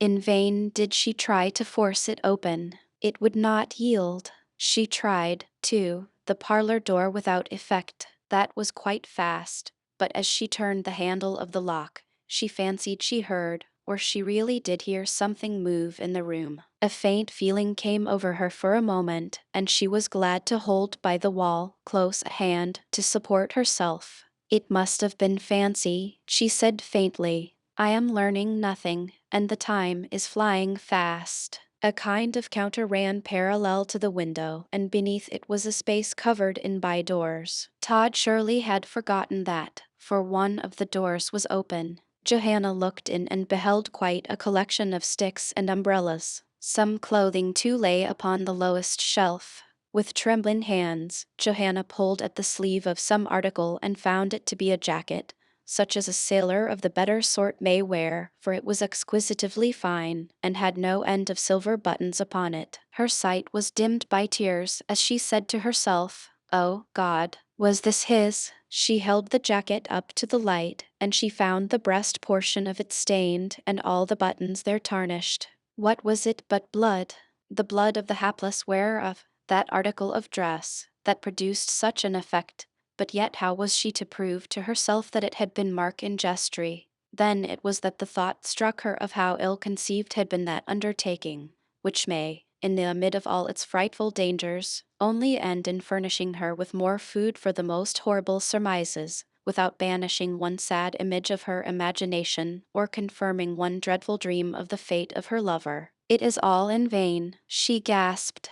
All in vain. I shall know nothing, and only feel more desolate. It would be a mercy if that were to kill me. Ah, no, not yet, not yet. Someone was trying the handle of the shop door. With frightful energy Johanna hid the jacket, but not in its proper place, for she only thrust it beneath the cushion of a chair close at hand, and then shutting the door of the receptacle beneath the counter, she rose to her feet, and with a face pale as monumental marble, and her hands clasped rigidly, she said, Who is there?" "Hilloa! Open the door," said a voice. Someone again tried the handle, and then kicked vigorously at the lower panel. "Patience," said Johanna, "patience." She opened the door. "Is Mr. Todd at hand?" said a lad. "No, no. You are his boy, are you not?" "I am." "Then take this." The lad handed a sealed letter to Johanna, and in a moment left the door. She held the letter in her hand, scarcely looking at it. Of course she thought it was for Todd, but after a few moments her eyes fell upon the superscription, and there, to her surprise, she read as follows: "To Miss Oakley, who is requested to read the enclosed quickly and secretly, and then to destroy it. Johanna receives a mysterious letter in Todd's shop." Johanna receives a mysterious letter in Todd's shop. To tear open the letter was the work of a moment. The sheet of paper tumbled in Johanna's hands as she read as follows: "From Sir Richard Blunt to Miss Oakley. Miss Oakley, the expedition upon which you are at present says much more for your courage and chivalrous spirit than it can ever say for your discretion or the discretion of her who permitted you so far to commit your life to such chances. You should, considering your youth and sex, have left it to others to carry out such schemes, and it is well that those others are aware of your position, and so, in a great measure, enabled to shield you from, perhaps, the worst consequences of your great indiscretion, for it cannot be called anything else. Your young friend, Miss Wilmot, herself awakened, when, thank God, it was not too late, to the utter romantic character of the office, and communicated all to me. I blame both you and her very much truly, and cannot speak in too strong language of the reprehensible character of your expedition. And now, my dear girl, do not be under any kind of apprehension, for you are well looked after, and Sweeney Todd shall not hurt a hair of your head. If you should find yourself in any danger, seize the first small heavy article at hand and throw it, with all the strength you can, through the shop window. Assistance will immediately come to you. And now, as you are where you are, I pray you to have confidence in me, and to remain until someone shall come to you and say St. Dunstan, upon which you will know that he is a friend, and you will follow his directions. God bless you. Richard Blunt. Every word of this letter fell like sunshine upon the heart of Johanna, and she could not help mentally ejaculating, "I am saved. I am saved.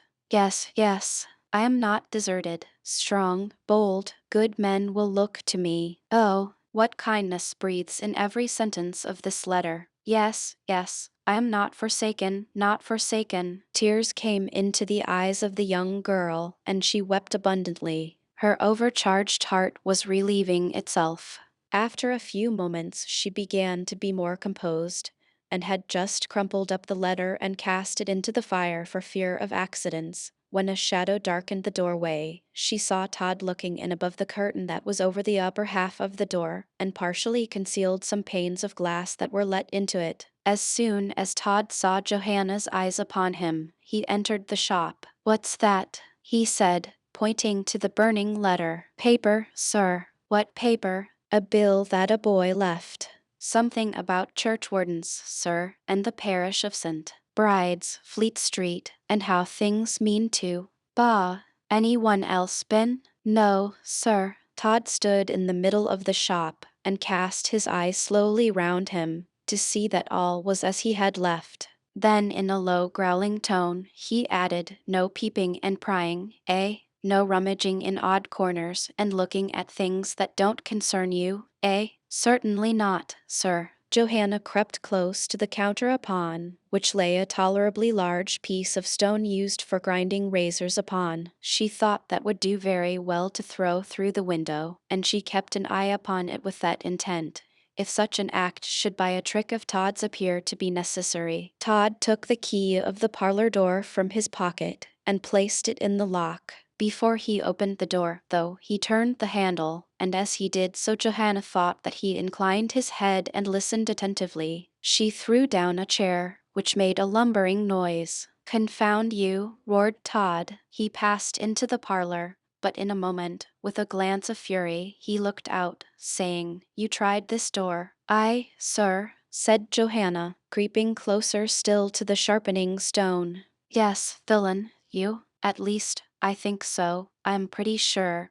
But mark me, if I were quite sure, you should suffer for it." He closed the door again, and then, when he was alone, he placed his two hands upon his head for a few moments, and said, "What does it mean? A boy brought him a letter. I saw him come and go. At least it looked like a letter. Could it be the bill he spoke of?" And then the sudden upset of that chair, which prevented me from hearing if the piece of catgut I had fastened to the handle of the door had been moved, before I touched it or not. "I will kill him. That is safe. It is the only plan. I will kill all who is now in my way. All. Yes, I will, if needs be, wade up to my neck in blood to the accomplishment of my wishes." Todd went to a cupboard and got out a large knife, such as is used by slaughtermen in the shambles, and hid it under the table cover, but in such a place that he could lay hold of it and draw it out in a moment. "Charlie," he cried. "Charlie." "Yes, sir." "Step in here a moment. I want you, my boy." "Shall I or shall I not?" thought Johanna. "Is this danger, or only the appearance of it? Heaven direct me now. Oh, what shall I do? What shall I do? Charlie, are you coming, my boy?" "Yes, sir, I am coming. God protect me." "The barber at home?" cried a voice at the door, and in another moment a man with a ruddy, jolly-looking countenance made his appearance in the shop. "Barber at home, eh? My little lad." Yes. Johanna heard a bitter execration come from the lips of Todd, and then, with quite a serene smile upon his face, as though he were in the most unruffled mood possible, he made his appearance. "Could you make me a wig?" said the man, taking off his hat, and showing that his hair was closely cropped. "Certainly, sir. If you will sit down and allow me to measure your head, I shall have great pleasure." "Charlie." "Yes, sir. You can go to Lovett's in Bell Yard and get your dinner now. There's 2 pence for you, my lad, and if you have not yet tasted Mrs. Lovett's pies, you will say when you do that they are the most delicious things in the whole world of cookery." "Shaved, if you please," said another man, walking into the shop and pouncing down upon a chair as though it were his own property. "Ah, dear me, I'm tired rather." "Don't hurry yourself, Mr. Todd. I can wait while you are doing what you have to do for that gentleman." "Charlie," said Todd, with quite a sweet expression of face, "you need not go just yet. I want the hot water." "See to it." "Yes, sir." Todd then, in the most careful and businesslike manner, proceeded to take the measure of the gentleman's head for a real head of hair, and when he had finished, he said, "Now, sir, if you will leave it all to me, I will match your hair to a shade." "Match it?" "Yes, sir, but that's just what I don't want. I have had my hair all cut off, and am going to wear a wig for the sole reason that I have got tired of the old color." "Well then, sir, what color do you propose now?" "A few shades lighter than my own. But pray shave this gentleman, and I will tell you how I wish it to look at my leisure." The man took a seat and crossed one leg over the other with the most home sort of look in the world, and the one who had come in to be shaved plumped into the shaving chair and gave his chin a rub as though he would say, "I don't care how soon you begin." Todd smiled. "Charlie, the lather." "Yes, sir, here it is. Here, my little man," said the gentleman in want of a wig.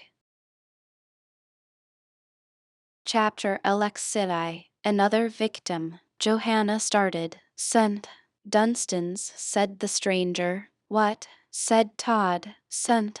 Dunstan's last Sunday, I don't think was so highly scented with the flavor of the grave as usual." "Oh," said Todd. Johanna trembled, for certainly Todd looked suspicious, and yet what could he have seen? Literally nothing, for he was so situated that the slight action of the stranger, in putting the slip of paper into her jacket pocket, must have escaped him with all his watchfulness. She gathered courage. Todd glanced at her, saying, "What is the matter, Charlie? You don't look well at all, my lad." "I am not very well, sir. How sorry I am, I think. Do you know, Charlie," Todd was lathering the man's face as he spoke, "that one of Mrs. Lovett's hot pies would be the thing for you." "Very likely, sir. Then, I think I can manage now to spare you." As he said this, Todd bent an eagle glance upon the gentleman who had ordered the wig, and it seemed as if he doled out his words to Johanna with a kind of reference to the movements of that personage. The gentleman had found a hat brush,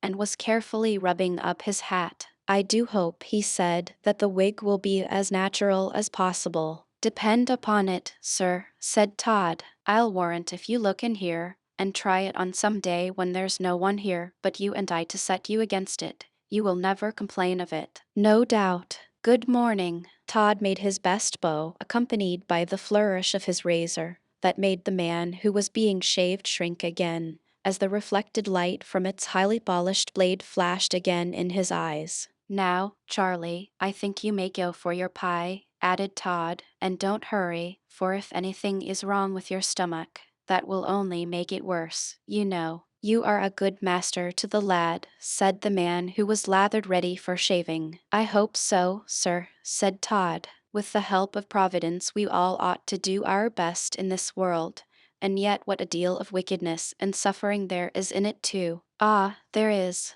I am sure, sir. It makes my heart bleed sometimes to think of the amount of suffering that only 24 hours of this sad workaday world sees. But I was always of a tender and sympathetic turn from my cradle. Yes, from my cradle." Todd made here one of his specially horrible grimaces, which the man happened to see in a glass opposite to him, the reflective focus of which Todd had not calculated upon, and then, as the sympathetic barber stropped his razor, the man looked at him as though he would have speculated upon how could such an article looked in a cradle. "Now, sir, a little to this side. Are you going, Charlie?" "Yes, sir, that will do, sir. I'll polish you off very shortly, truly, sir." "Are you going, Charlie?" Johanna darted from the shop, and the moment she got clear of it, she by natural impulse drew the little slip of paper from her pocket, and read upon it, "Miss O. Do not, if you can help it, leave any one alone in Todd's shop, as circumstances may prevent us from always following his customers in, but if you should be forced to leave while any one is there, knock at No. 133 Fleet Street. This is from your friend R. B. 133, said Johanna, as she glanced around her. 133. Ah, it is close at hand. Here, here. The number was only a short distance from Todd's, and Johanna was making her way to it, when someone stopped her. "From Todd's," said a voice. "Yes, yes, a man is there." "Alone?" Yes, and before she could say another word, the stranger darted from her and made his way into Todd's shop. Johanna paused, and shrinking into a doorway, stood trembling like an aspen leaf. "Oh, heaven!" she ejaculated, "into what a sea of troubles have I plunged? Murder and I will become familiar, and I shall learn to breathe an atmosphere of blood. Oh, horror, horror, horror!" The crowd in that dense thoroughfare passed on, and no one took heed of the seeming boy as he wept and sobbed in that doorway. Some had no time to waste upon the sorrows of other people. Some buttoned up their pockets as though they feared that the tears that stood upon that pale face were but the preludes to some pecuniary demand. Others again passed on rapidly, for they were so comfortable and cozy that they really could not have their feelings lacerated by any tale of misery, not they. And so Johanna wept alone. Ding dong, ding dong, what is that? Oh, St. Dunstan's chimes. How long has she been from the shop? Shall she return to it, or fly at once and seek for refuge from all the sorrows and from all the horrors that surround her, in the arms of her father? Direct me, O God, she cried. Someone suddenly clasps her arm. Johanna, Johanna, it was Arabella Wilmot. Johanna, disguised as a boy, is found weeping by Arabella near St. Dunstan's. Johanna, disguised as a boy, is found weeping by Arabella near St. Dunstan's. Johanna, dear, dear Johanna, you are safe, quite safe. Come home now. Oh, come, oh, come, come. You hear, Arabella? Yes, I am mad, mad. At least, I was going mad, Johanna, in my agony to know what had become of you, and notwithstanding I have told Sir Richard Blunt, I had no faith in the love and the courage of any one but myself. I was coming to Todd's. To Todd's? Yes, dear, to Todd's. I could no longer exist unless I saw with my own eyes that you were safe. What a fatal step that may have been. It may, perhaps it would,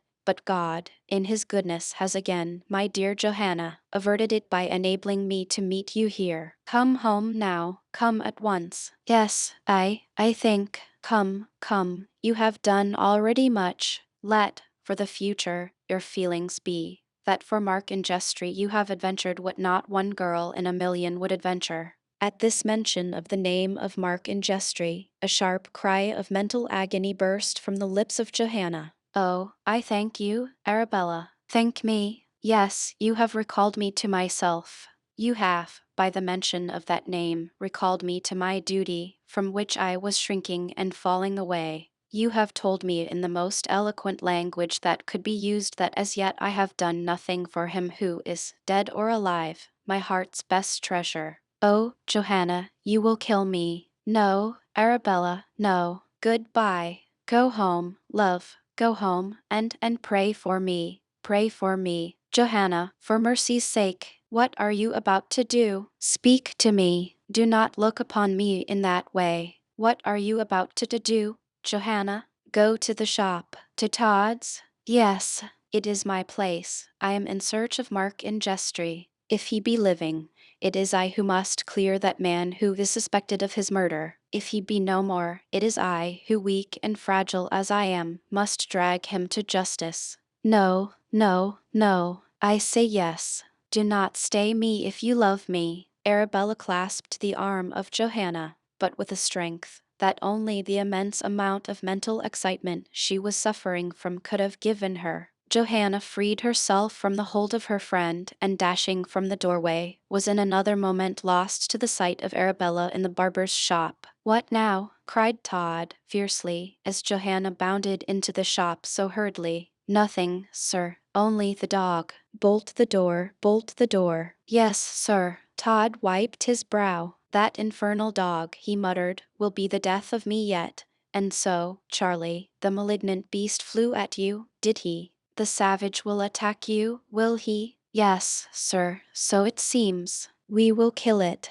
I should like to cut its throat. It would be a pleasure, Charlie. How strange that strong poisons have no effect upon that dog. Curses on it. Truly, sir, none whatever. It is very odd. Todd remained in a musing attitude for some time, and then suddenly starting, he said, Charlie, if that man come again after his wig, Get him in to talk, will you, and learn all you can about him. I have to go a little way into the city just now, and shall speedily return. I hoped you liked the pie? Pie, sir? Yes, love its pie. Oh, yes, delicious. Ha, ha, ho. Drawing on a pair of huge worsted gloves, Todd walked out of the shop without saying another word.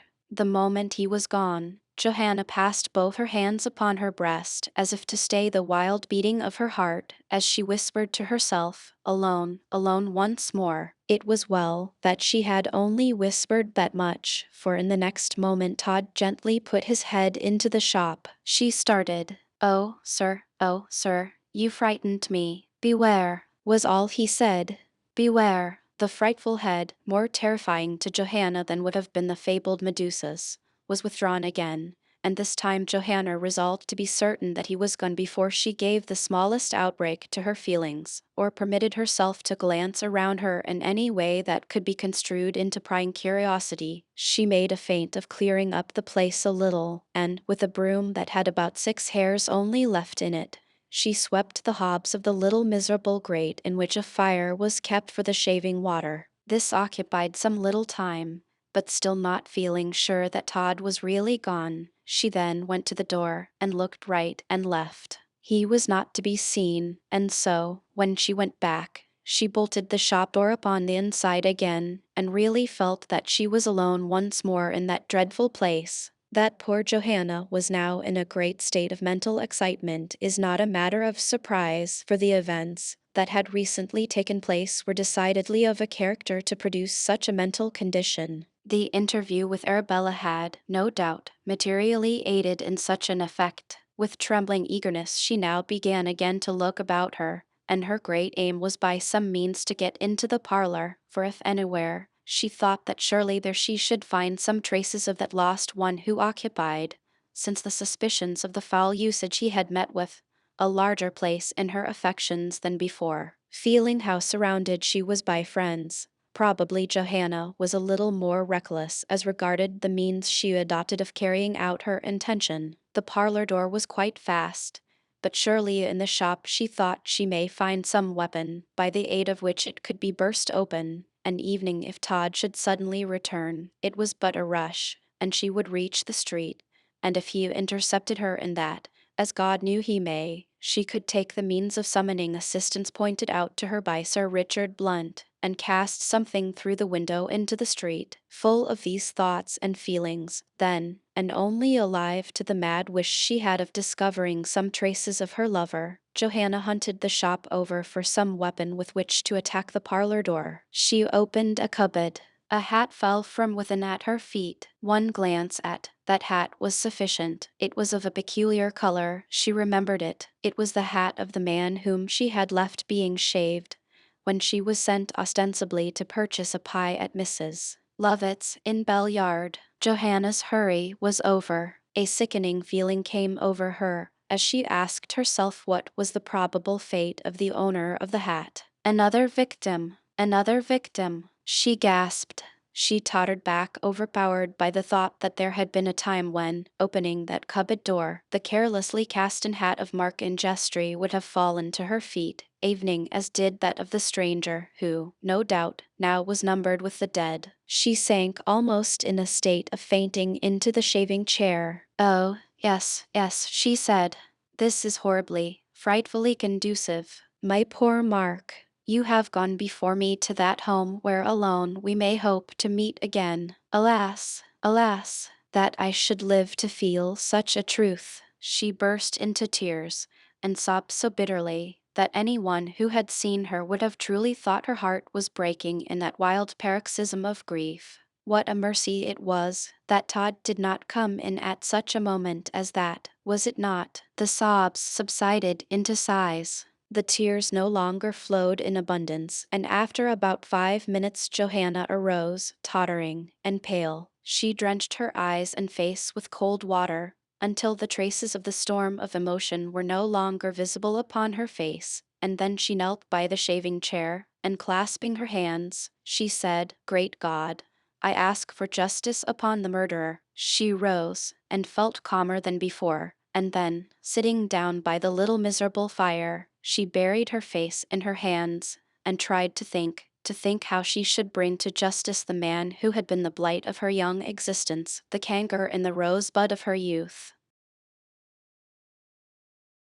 Chapter Alexei. Startling Events. Business at Mrs. Lovett's was brisk.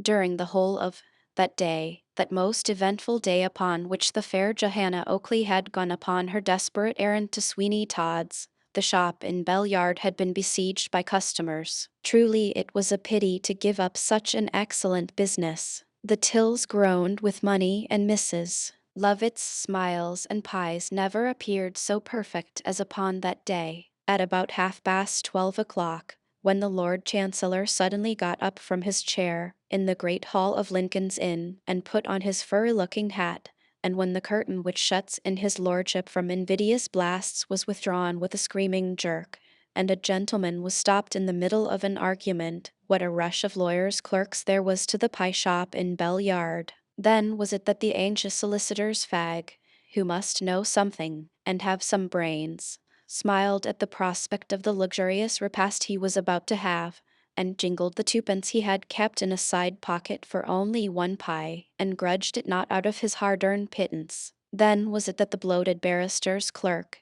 who had grown shining and obese upon fairs, and who is not required to know anything but the complete art of insolence to his brothers, nor to have any more brains than will suffice him to make up his book in the long vacation, smacks his lips at the thought of Lovett's pies, and sends the expectant boy of the chamber, the snob of a snob, for 3 twopennies. Lean and hungry-looking young men start into Bell Yard from the Strand, producing crumbled pieces of paper, bag their twopenny, and retire to eat it in some corner of the old temple. All is bustle, all is animation, and the side counter, that one, you know, which ran parallel to the window, was lined by clerks who sat eating and driving their heels against the boarding, and joking, and laughing. How they did laugh! And then what stories they told of their governors, and how such an one was going out of practice, and how such another one was a screw, and so on, to the great delight of the mere boys, who hoped one day to wear their hair long and gray, and to dress in an outrageous caricature of the mode.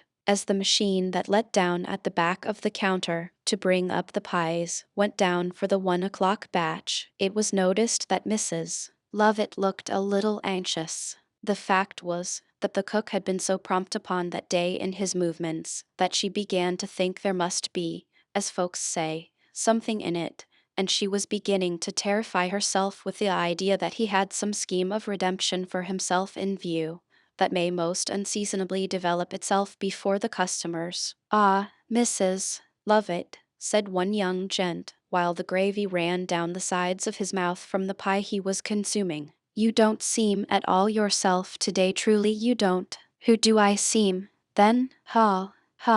Upon my life that's good," roared another. A small amount of wit did for Lovett's pie shop. It was like the House of Commons in that particular, and loud laughter was sure to welcome the smallest joke. Mrs. Lovett's eyes were bent upon the abyss, down which the trap had descended but a moment before. "Ain't they coming, Mum?" said one. "Oh, don't I sniff 'em," said another, working his nose like an ex-chancellor. "Don't I sniff 'em? Delicious," cried another. A feeling of relief was visible upon the face of Mrs. Lovett as the trap slowly ascended, bringing with it the 1 o'clock batch in all their steaming glory. The whole shop was in a moment filled with the fresh appetite-giving aroma of those bubbling hot pies, and as the French newspapers say, when a member of the extreme right, or halfway to the left, or 2 degrees from the center, swerves, there was a sensation. 5 minutes, only 5 minutes, and the whole batch was cleared off, not one was left. "Another batch of 100, gentlemen, at 2, said Mrs.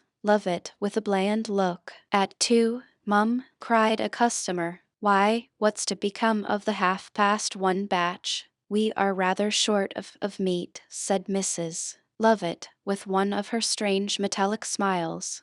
"The devil you are! Ain't there butchers enough?" Oh dear, yes, but we could not get such meat as we put in our pies at the butcher's. You kill your own, Mum, then, I suppose? We do, replied Mrs. Lovett, with another smile more metallic than the former. And where is your farm, Mum? Really, sir, you want to know too much. I appeal to those gentlemen if any of them know where my farm is.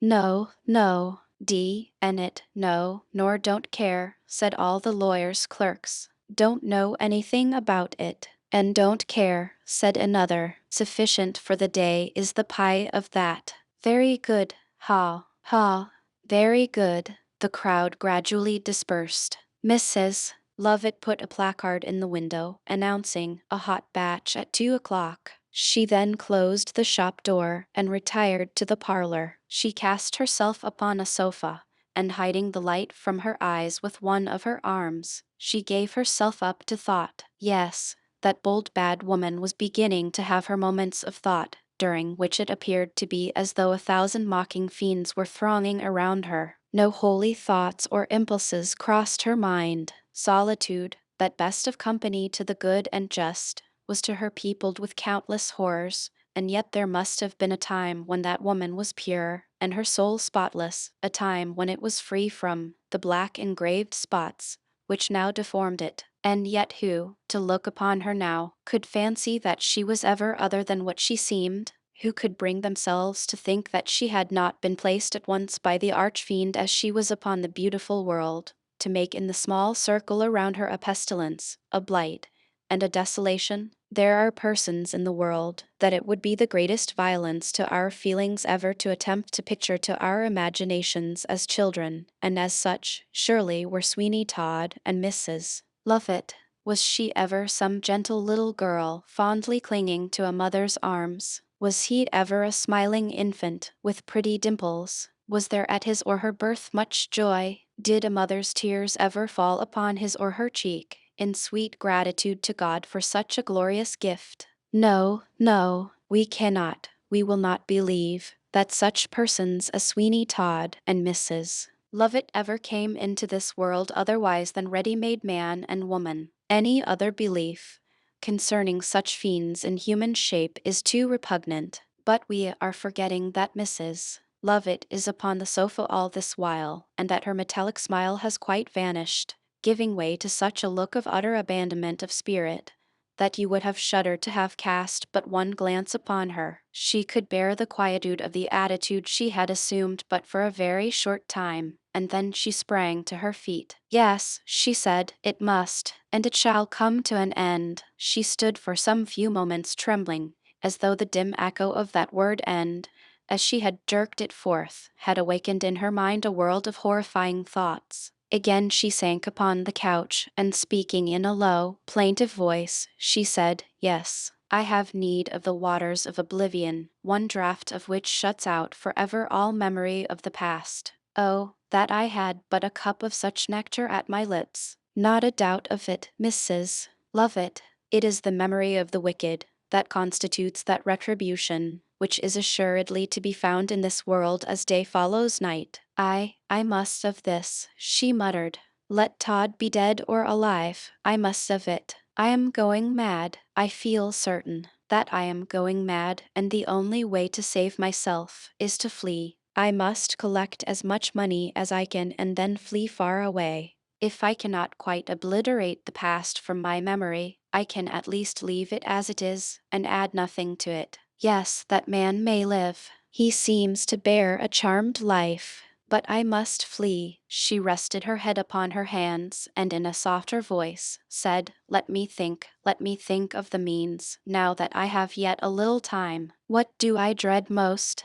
The man below? Yes, he is at work for his deliverance. I feel that he is, and if he succeed before I flee from here, all is lost, all is lost. I must speak to him. Filled with this idea, and with an unknown dread of what the discontented cook may do, Mrs. Lovett stepped into the shop first, and made the door fast by slipping a bolt at the back of it. It was not very often that immediately after the disposal of a batch of pies any customers came in, and if they should attempt to do so for the purpose of purchasing any stale pies, She was by far too intent upon what she was come about, and considered it by far too important to heed what they may think or say upon finding the door fast. She then opened the seeming cupboard in the parlor, which conducted to the strong iron door, with the small grating at the top of it. She reached that point of observation with great rapidity, and peered into the cavernous dungeon-like bakehouse. At first she could see nothing by the uncertain light that was there, but as her eyes got accustomed to the absence of daylight, she could just see the figure of the cook sitting upon a stool, and apparently watching one of the fires. "It is a long, long time." "What is a long time?" cried Mrs. Lovett. The captive cook sprang to his feet in a moment, and in a voice of alarm he said, "Who spoke? Who is that?" "I," replied Mrs. Lovett. "Do you not know me?" "Ah," said the cook, directing his eyes to the grating above the door, "I know you too well. What do you want with me? Have I failed in doing your bidding here? Have I disappointed you of a single batch of those execrable pies? Certainly not. But I have come to see if you are quite comfortable." "Comfortable? What an insult!" "No, you wrong me. That is impossible. This is the commencement only of some new misery. Speak on, madam, speak on. I am helpless here, and condemned to suffer." Notwithstanding these words of the cook, there was a certain tone of hilarity about him that Mrs. Lovett may well be surprised at, and she asked herself, what does he hope? The fact is that much as he wished still to enact the character of a man full of despair, the cook could not get out of his head and heart the promises of Sir Richard Blunt, promises which still rung in his ears like a peal of joy bells. "Come, come," said Mrs. Lovett, "you are getting reconciled to your fate. Confess as much." "I reconciled? Never. But you are not so unhappy?" "Worse, worse. This apathetic condition that I am now in, and which to you may look like the composure of resignation, will end, in all likelihood, in raging madness." "Truly?" "Yes, madam. I feel already the fire in my brain." "Be calm, calm, calm, calm." Chapter Alexiv. Big Ben creates a sensation. The cook was so surprised at these words from Mrs. Lovett that for some moments he made no answer to them. "Pray, speak again," he said at length, when he could find words in which to express himself. "I repeat," she said, "that I am desirous, as far as lies in my power, to ameliorate your condition, of which you so much complain." "Truly? Ah, you are too suspicious." "Humph! I think, madam, when you come to consider all things, you will hardly think it possible for me to be too suspicious." "You are wrong again. I dare say now, in your mind, you attribute most of your evils to me." "Well, madam, candidly speaking, should I be far wrong by so doing? You would be quite wrong." "Alas, alas, you what, madam? Pray, speak up. I am the victim of another. You cannot suppose that, of my own free will, I should shut up in these gloomy places a person of your age, and by no means ill-looking." "I have him there," thought Mrs. Lovett. "What human heart is proof against the seductions of flattery? Oh, I have him there." The cook was silent for some few moments, and then he said, quite calmly, as though the tribute to his personal appearance had not had the smallest effect, "Pray go on, madam. I am quite anxious to hear all that you may have to say to me." This composed manner of meeting her compliments rather discomposed Mrs. Lovett, but after all, she thought, he is only acting an indifference he is far from feeling. With this impression she resolved to persevere, and she added, in a kind and conciliating tone of voice, "I grant that circumstances are such that you may well be excused for any amount of doubt that you may feel regarding the honesty of my words and intentions towards you." "I quite agree with you there, madam," said the cook. "Then all I have to do is, by deeds, to convince you that I am sincere in my feelings towards you. As I have before said, I am in the power of another, and therefore is it that, contrary to my nature, I may seem to do cruel things at which my heart revolts." "I cannot conceive anything so distressing," said the cook, "except being the unfortunate victim as I am of such a train of circumstances."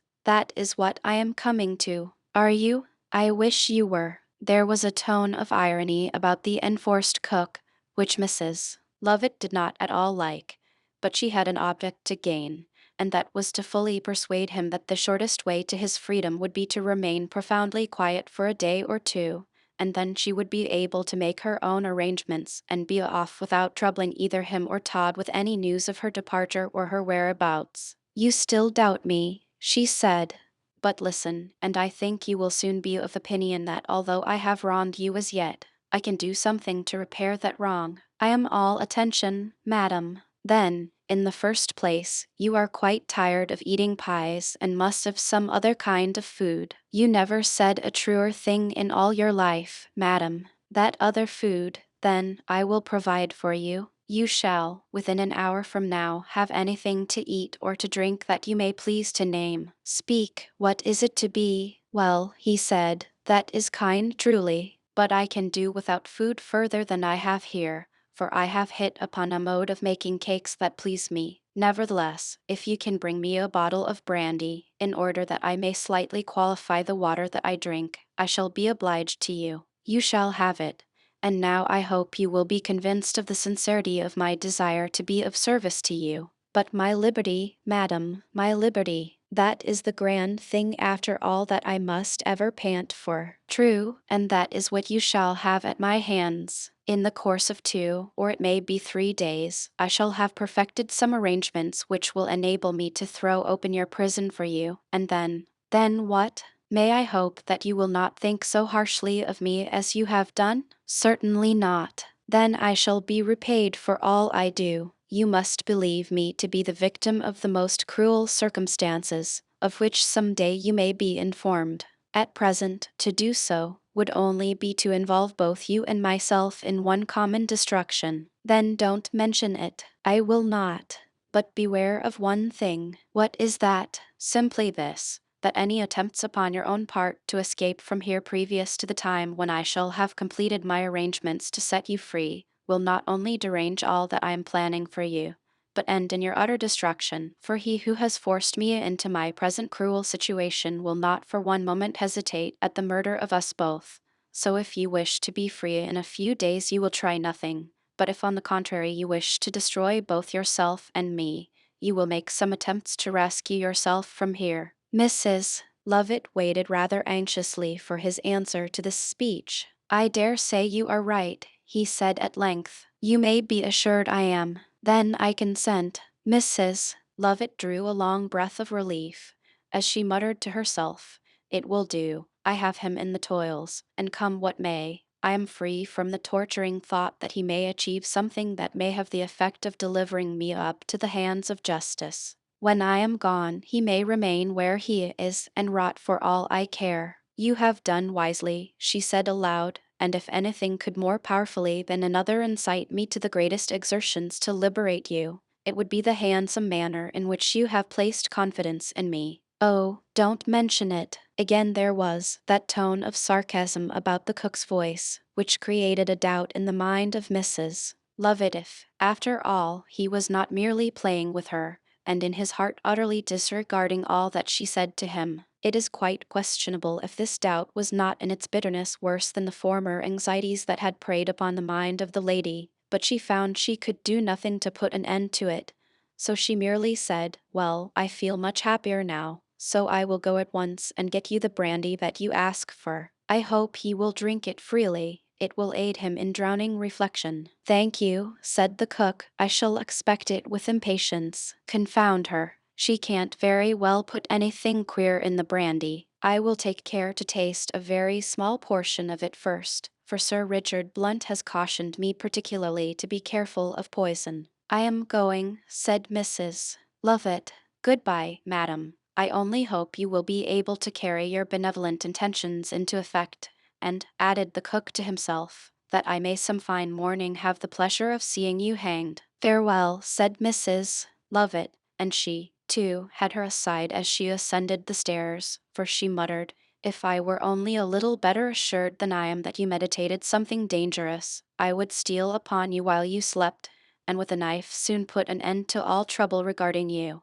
Mrs. Lovett alarmed at the strange faces at her window in the pie shop. Mrs. Lovett alarmed at the strange faces at her window in the pie shop. Now, it happened that when Mrs. Lovett reached her shop, she saw three people outside the window. The actions of these people attracted her observation. One was a big, stout man, of such a size as was rarely seen in the streets of London. The other was a young girl, nicely attired, but with a look of great grief and agitation upon her countenance. The third person of the group was a gentlemanly-looking man, attired in a great coat, which was buttoned up to his chin. The big stout man was making a kind of movement towards the door of the pie shop, and the gentleman with the great coat was holding up his hand and shaking his head, as though forbidding him. The big stout man then looked angry, and then Mrs. Lovett saw the young girl cling to him, and heard her say, "Oh, no, no, I said I wanted nothing. Come away." Then the gentleman with the greatcoat pulled his collar down a little, upon which the young girl sprang towards him, and clasping his arm, cried in tones of intense interest, "Ah, sir, is it truly you? Tell me, is she saved? Oh, is she saved?" "She will be," was the reply of the gentleman in the greatcoat. "Come away." The big stout man appeared to be getting rather furious at the idea of the gentleman with the greatcoat dictating what he and the young girl should do, but she by a few words pacified him, and then, as if they were the best friends in the world, they all walked away towards the Strand, conversing very seriously and rapidly. "What does this mean?" said Mrs. Lovett. Terror overspread her countenance. "Oh, conscience, conscience, how truly do you make cowards of us all." What could compensate Mrs. Lovett for the abject terrors that came over her now? What could recompense her for the pang that shot across her heart at the thought that something was amiss in the fine-drawn web of subtlety that she and Sweeney Todd had drawn? Alas! Was the money in the Bank of England, upon which she expected to enjoy herself in a foreign land, now any set off against that shuddering agony of soul with which she said to herself, "Is all discovered?" Her strength forsook her. She quite forgot all about the cook, and the brandy she had promised him. She forgot even how necessary it was, in case any one should come, for her to keep up the appearance of composure, and tottering into the back parlor, she sunk upon her knees on the floor, and shook as though the spirit of 20 agues possessed her. So it will be seen that Todd was not quite alone in his sufferings from those compunctious visitations, which we have seen at times come over him in his shop. But we will leave Mrs. Lovett to her reflections, hoping that evening she may be made a little wiser and a little better by those soft whisperings of awakened sense, and that she may find someone among the invisible hosts of spirits of another world who may whisper to her, "Repent, repent, it is not yet too late." Let us look at those three persons whose mysterious conduct at the shop windows had, like a match applied to gunpowder, at once awakened a fever in the breast of Mrs. Lovett, which she was scarcely aware slumbered there. These folks made their way, then, into Fleet Street, and as the reader has probably guessed already who they are, we may as well make a merit of saying that the big one was our old friend Ben, the beefeater, the gentleman-looking man was Sir Richard Blunt, and the young lady was no other than Arabella Wilmot. Poor Arabella! Of all the personages concerned in our dramatis person, we have no hesitation in saying that your sufferings are the greatest. From the moment that Johanna had started upon that desperate expedition to Sweeney Todd's, peace left the bosom of her young friend. We have already traced the progress of Arabella to Sir Richard Blunt's office, and we have seen what was the result of that decidedly judicious movement. But notwithstanding she was assured over and over again subsequently by Sir Richard that Johanna was now well protected, she could not bring herself to think so, or to leave the street. It was by her lingering about in this way that she became in the company of our friend Ben. The fact was that the kind of statement or confession that Johanna had made to Ben on that occasion of his visit to her father's house, when she found herself alone with him in the parlor, had made such an impression upon the poor fellow that he described it himself in the most forcible possible language, by saying, "It interferes with my meals." Now, everything that had such an effect as that must to Ben be a matter for the most serious consideration truly. He accordingly, finding that the peace of the tower was fled, so far as he was concerned, had come into the city upon a sort of voyage of discovery, to see how matters were going on. As he was proceeding along Fleet Street, he chanced to cast his eyes into the entrance of a court, nearly opposite Sweeney Todd's, and there he saw a female form crouching. There was something about this female form which Ben thought was familiar to him, and upon a close look, he felt certain it was Johanna's friend, Arabella Wilmot. Full of surprise at finding her there, Ben paused and stared at her so long that she at last looked at him, and recognizing him, immediately flew to his side and grasping his arm, cried, "Oh, pity me, Mr. Ben, pity me." "Hold," said Ben, who was not, as the reader is aware, the fastest thinker in the world. "Hold, easy does it." Ben tried to look very wise then. "Oh, you will hate me, Ben. Eh? I say you will hate me, Ben, when you know all." Ben shook his head. "Shan't do any such thing," he said. "Lord bless your pretty eyes, I hate you? I couldn't. But, come," added Ben. "Just take your little bit of an arm under mine. Easy does it, you know. Always think of that if anything goes amiss. Easy does it, and then you will find things come right in the long run." Chapter LXXV. Colonel Jeffrey opens his eyes. Arabella was weeping, so that for some little time she could say nothing more to Ben, and he did not, in the profundity of his imagination, very well know what to say to her, except now and then muttering the maxim of "easy does it," which Ben thought singularly applicable to all human affairs. But this was a state of things which could not last, and Arabella Wilmot, nerving herself sufficiently to speak in a few minutes, said to Ben in a low self-deprecatory tone, "Oh, sir, I have done something very wrong." "Eh?" said Ben, opening his eyes to their utmost. "Yes," added Arabella, "very wrong, truly." "Humph, you would not probably have expected it of me, Mr. Ben, would you now?" "Well, ahem," said Ben, "easy does it. I am a wicked, wicked girl." "Oh, dear, though, dear," said Ben. "You cannot guess, Mr. Ben, what I have done, but I feel I ought to tell you, and it will be quite a relief to me to do so." Ben shook his head. "I tell you what it is, my dear," he said. "Your best plan is to go and tell your mother, my dear. That's the proper person to tell. She is sure to find it out somehow or another, and you had better tell her at once, and then, easy does it." "My mother? Tell my mother? Oh, no, no, no." "Well, if you have got any respectable old aunt now, who is a good, kind old soul, and would not make too much fuss, you had better tell her.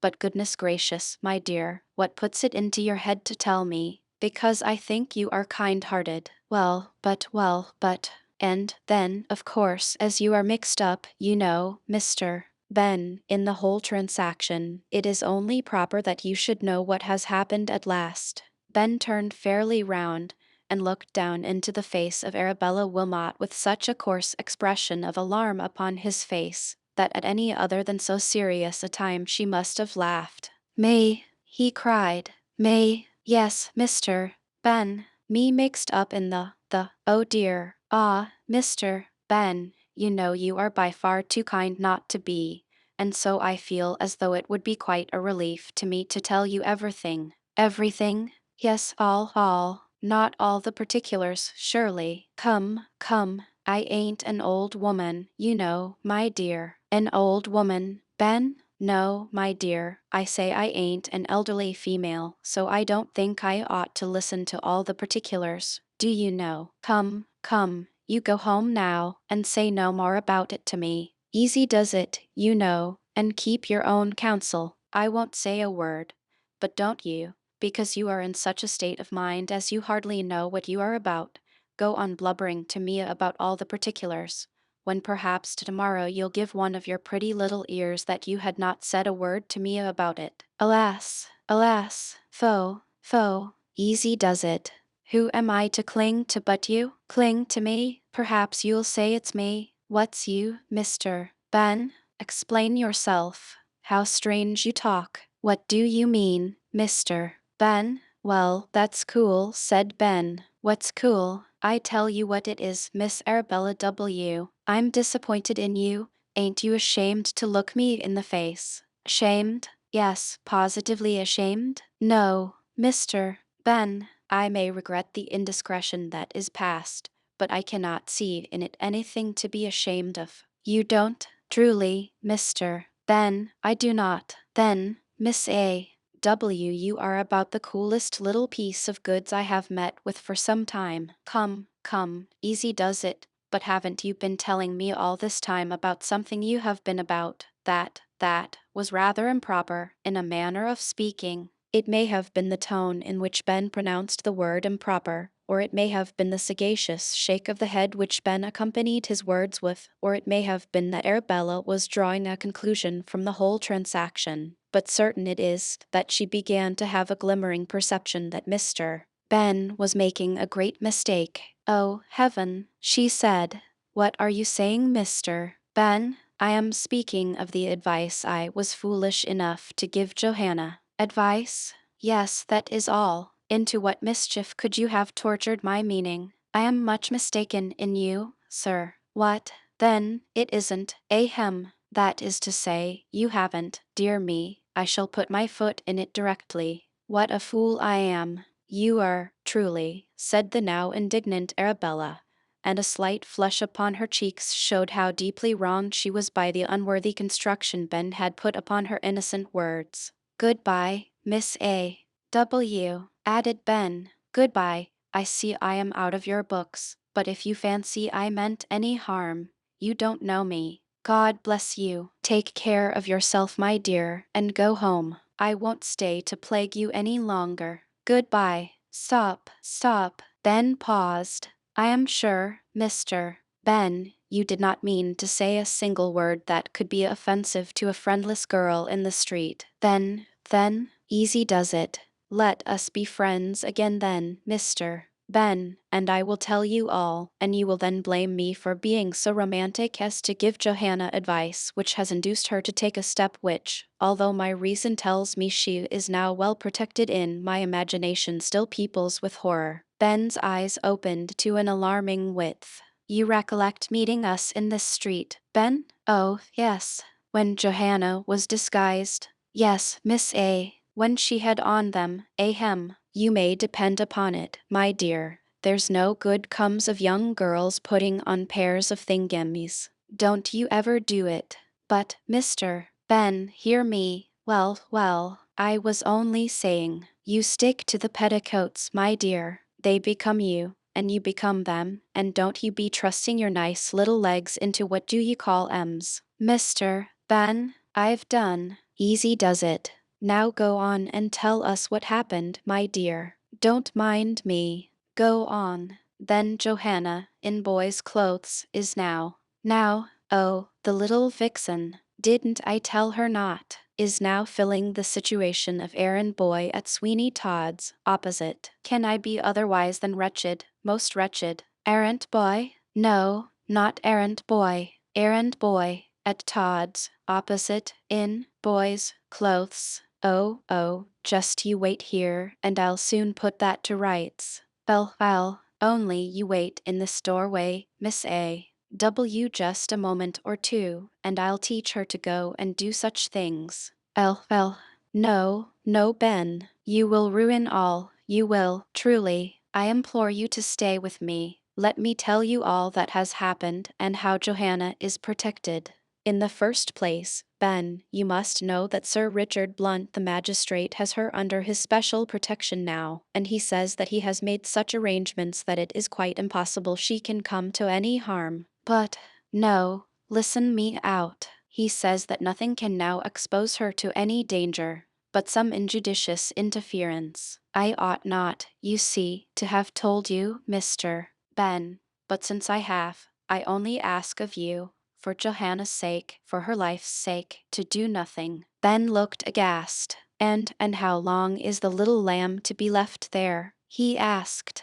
Only a few hours, I think now, Ben, only a few hours. Where are we now, Mr. Ben? Why, this, my dear, is Belliard we have strolled into, and that is the famous pie shop of which they talk so much. They say the woman has made an immense fortune by selling them, as Ben made a kind of movement towards Mrs. Lovett's window. It was then that Sir Richard Blunt, who had followed him and Arabella Wilmot from Fleet Street, and who had, in fact, overheard some portion of their conversation, stepped up in the manner that Mrs. Lovett had remarked from within the shop. We have before stated that the three personages, consisting of the magistrate, Big Ben the beefeater, and Arabella Wilmot, walked to Fleet Street together from Belliard. Sir Richard Blunt shook his head at Arabella Wilmot, as he said, Miss Wilmot, I cannot help saying that it would have been better in every respect, and possibly much more conducive to the safety of Miss Oakley, if you had gone home quietly, and not lingered about Fleet Street. I could not go, sir, but yet a consideration for Miss Oakley's safety should have induced you to put that violence upon your own feelings. I felt that when once you, sir, had pledged yourself for her safety, that safe she was, and that my weeping perhaps in a doorway in Fleet Street could not be so important as to compromise her. I am fairly enough answered, said Sir Richard Blunt, with a slight smile. But what say you to coming with me to the Temple? The Temple. Arabella cast a lingering look towards Todd's shop, which Sir Richard at once translated, and replied to it by saying, Fear nothing for your young friend. She knows she is protected, but evening she does not know the extent to which she is so protected. I tell you, Miss Wilmot, that I pledge my own life for her safety, and that, although to all seeming she is in the power of Todd, such is not the case. Truly, I have a force of no less than 25 men in Fleet Street now, one half of whom have their eyes upon Todd's shop. By heaven, I would not have a hair of that young and noble girl's head injured for the worth of this great kingdom. Bravo! Cried Ben, as he seized Sir Richard by the hand and gave it a squeeze that nearly brought the tears into the eyes of the magistrate. Bravo! That's what I like to hear. All's right. Bless you, sir, easy does it. You are the man for my money. Will you both come with me, then? To be sure, said Ben, to be sure, and as we go along, I'll tell you what a sad mistake I made about Miss Arabella here. You must know that I met her crying in Fleet Street, and Arabella shook her head and frowned. And she, nothing. Well, said Sir Richard, I must confess I have heard anecdotes with a little more point to them. You don't say so, said Ben. I think I will go home, said Arabella, gently. If you will, replied the magistrate, of course. I cannot say anything to stay you, but I think it will be a great disappointment to Colonel Jeffrey not to meet with you today. Colonel Jeffrey, exclaimed Arabella, while her face became of the color of a rosebud. Colonel Jeffrey. There was just the ghost of a smile upon the face of Sir Richard Blunt, as he calmly replied, Yes, I am on my way to meet that gentleman in the garden of the Temple, and I am sure he would be glad to see you. Glad to see me? Yes, as so true a friend of Johanna's, he will be more than glad, he will be delighted. Delighted?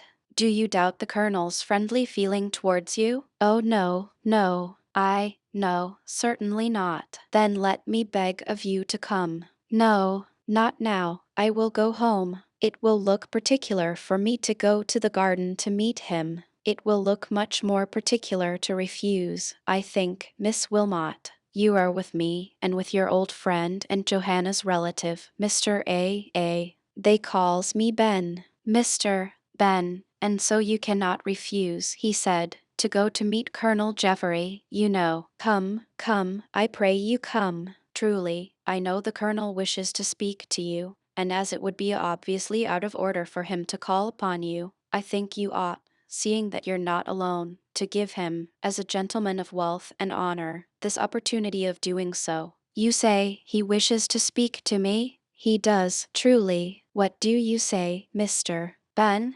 Don't you think Miss Wilmot may as well come with us? Easy does it, said Ben, and that's my opinion all the world over. Then allow me to look upon it that we have prevailed with you, Miss Wilmot. Pray do me the favor to take my arm. Arabella trembled, but she did take the arm of Sir Richard Blunt, and made no further opposition to proceeding to that Temple Gardens, where already such affecting interviews had taken place between the Colonel and poor Johanna.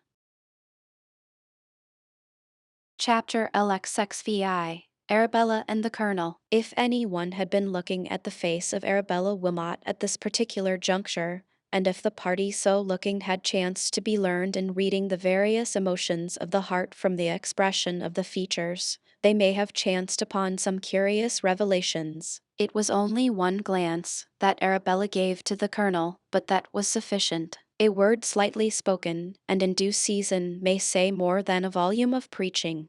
And so one transient glance, fleeting as a sunbeam in an English April, may, with most eloquent meaning, preach a sermon that would puzzle many a divine. But we have become so familiar with a reader, and put ourselves upon such a cordial shake-hands sort of feeling, in particular with you, Miss, who are now reading this passage, that we will whisper a secret in your ear, and the more readily, too, as to whisper we must come particularly close to that soft downy cheek, and almost be able to look askance into those eyes in which the light of heaven seems dancing. Arabella Wilmot is in love. Yes, Arabella Wilmot is in love with Colonel Jeffrey, and small blame to her, as they say in Ireland, for is he not a gentleman in the true acceptation of the term? Not a manufactured gentleman, but one of nature's gentlemen. You will have promised, my dear, what's her name, that Arabella, to herself evening, has hardly confessed her feelings, but still they are creeping upon her most insidiously, as such feelings somehow or other will and do creep. To be sure, if any one were to stop her in the street or anywhere else to say, Arabella,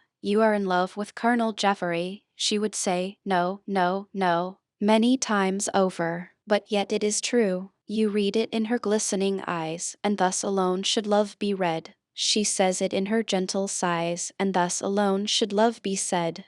After this, who will be hardy enough, my dear, to dispute the fact with you and I? And now we will watch her, aye, that we will, and see how she will behave herself under such trying circumstances. Colonel Jeffrey advanced, and as in duty and gallantry called upon, he, after slightly bowing to the gentleman, spoke to Arabella. This is an unexpected pleasure, Miss Wilmot, he said. I hope I see you well. Here is a seat close at hand. May I have the pleasure of conducting you to it? Johanna is, stammered Arabella. Well, I hope, interposed the Colonel. Oh, no, no, that is, yes. The Colonel looked puzzled. He was not a conjurer, and so may look puzzled, if he looked like any ordinary man, who hears any one say no, and yes in the same breath, without any injury to his reputation. Mr. Ben, said Sir Richard Blunt, I have something for your private ear, if you will just step on with me. My private ear, said Ben with a confused look, as if he would have liked to add, which is that? Yes, this way, if you please. Ben walked on with the magistrate, and Colonel Jeffrey was alone with Arabella Wilmot. Yes, alone with the one person who insensibly had crept into her affections. Alas! Is the pure love of that young creature scattered to the winds? Is she one of those who drag about them in this world the heavy chain of unrequited affection? We shall see. Arabella had permitted the Colonel to hand her to one of the garden seats near at hand. How could she prevent him? If he had chosen instead to hand her into the river, it would have been just the same, and she would have gone. He led her by that wreath of flowers which in old Arcadia was first linked by Cupid, and which, in all time since, has wound itself around the hearts of all the boy god's victims. Miss Wilmot, said the Colonel, and now his voice faltered a little, I have much wished to see you. Very fine, truly, said Arabella. You said something about the weather, did you not? Not exactly, he said. I had much wished to see you. Yes, and to begin at the beginning, you know I loved Johanna Oakley. Yes, I loved her. Yes, I loved her for her beauty, and for the gentle and the chivalrous devotion of her character. You understand. I loved her for the very tears she shed for another, and for the very constancy with which she clung to the memory of his affection for her. I saw in her such childlike purity of mind, such generosity of disposition, such enchanting humanity of soul, that I could not but love her. Yes, yes, gasped Arabella. Yes. Will you pardon me for saying all this to you? Oh, yes. Go on, unless you have said all. I have not. Then you have only to add that you love her still. Yes, but Arabella's heart beat painfully. Ah, she said, has true love any reservations? You love her, and yet you have something else to say. I have. I love her still. But it is not as I loved her. She has convinced me of her constancy to her first affection, yes, that being so convinced, I now love her, but with that love a brother may feel for a dear sister, and I almost think it was a kind of preparation to try to awaken in the smoldering fires of her lost love a new passion. She has made me feel that the love of woman once truly awakened is an undying passion and can know no change, no extinction. True. Oh, how true! I have learnt from her that when once the heart of a young and gentle girl, one in whom there are no evil passions, no world-wise failings nor earthly varieties, is touched by the holy flame of affection, it may consume her being, but it never can be extinguished. Arabella burst into tears. Love, added the colonel, may be trodden down, but like truth it can never be trodden out. Never, never, sobbed Arabella. Let me go now. Oh, sir, let me go home now. One moment. She trembled, but she sat still. Only a moment, Arabella, while I tell you that man's love is different from this. That man can reason upon his affections, and that when the first beauty and excellence upon which he may cast his eyes is denied to his arms, he can look for equal beauty, equal excellence, equal charms of mind and person in another. And Arabella tried to go, but somehow she felt spellbound and could not rise from that garden seat. And, added the colonel, with as pure a passion, man can make an idol of her who can be his, as he approached her who could not. Miss Wilmot, I love you. Oh, no, Johanna. Colonel Geoffrey declares his love for Arabella. Colonel Geoffrey declares his love for Arabella. I do not shrink from the pronunciation of that name. I have said that I loved Johanna. If she had been fancy-free and would have looked upon me with eyes of favor, I would have made her my wife. But such was not to be, and for the same qualities that I loved her I love you. I am afraid I have not explained my feelings well. Oh, yes. That is, I don't know. And now, Miss Wilmot, will you allow me to hope that what I have said to you may not be all in vain? No. Allow me to go, now. My mind is too full of the fate of Johanna evening to permit me to reject in the language taught. Reject? Yes, she said, reject. I wish you all the happiness this world can afford to you, Colonel Geoffrey. Then you will be mine? No. Farewell. She rose, and this time the colonel did not attempt to detain her. He stepped back a pace or two, and bowed, and then rose and walked a pace or two away. Then she turned, and holding out her hand, she cried, "We may be friends." The colonel took the little hand in silence, but the expression of his face was one of deep chagrin. "Goodbye," said Arabella. How courageous she had become all of a sudden, as it were. "And is this all?" said Geoffrey. "Yes, all. When I see Johanna I will remember you to her." The colonel bowed again as he replied, "I shall be much beholden to you, Miss Wilmot, for that kindness. And I hope you will find, that is, meet with someone who don't chance to know that your love is a kind of second hand, that is, I don't mean that, but yes, that is all." Arabella was saying too much. The colonel replied gently, "I am truly obliged for the highly explanatory speech just uttered by Arabella Wilmot, whom I have the honor to wish a very good day." Arabella trembled. No, not thus, Colonel Geoffrey. We are friends, truly. Remarkable good acquaintances, said the colonel, as he walked away towards Sir Richard Blunt and Ben. Arabella walked hastily on, having but one idea at the moment, and that was to leave the garden. But she could not find the gate, and Ben ran after her as well as he could, calling, "Miss A. W. Miss A. W. Where are you going? Don't you go yet. I'll take care of you and see you all right, or perhaps you'd like to take a wherry here at the temple stairs, and go to the tower, and see the animals fed. Yes, no, that is anything, replied Arabella. I will go home now. I'm so very, very wretched. What, wretched? Here, Colonel Thingummy, if you dare, said Arabella, as she placed her hand upon the arm of Ben. If you dare, Lor, said Ben, as he looked down from his altitude upon the frail and beautiful young creature. Lor, easy does it. The voice of Ben, however, had brought both the Colonel and Sir Richard Blunt to the spot. During that brief time that had elapsed since the Colonel had last spoken to Arabella, Sir Richard had told him of the perilous position of Johanna, and the look of anxiety upon his face was most marked. Arabella heard him say, "Make use of me in any way you please, Sir Richard. Regard my safety or even my life as nothing compared to her preservation." Arabella knew what he meant.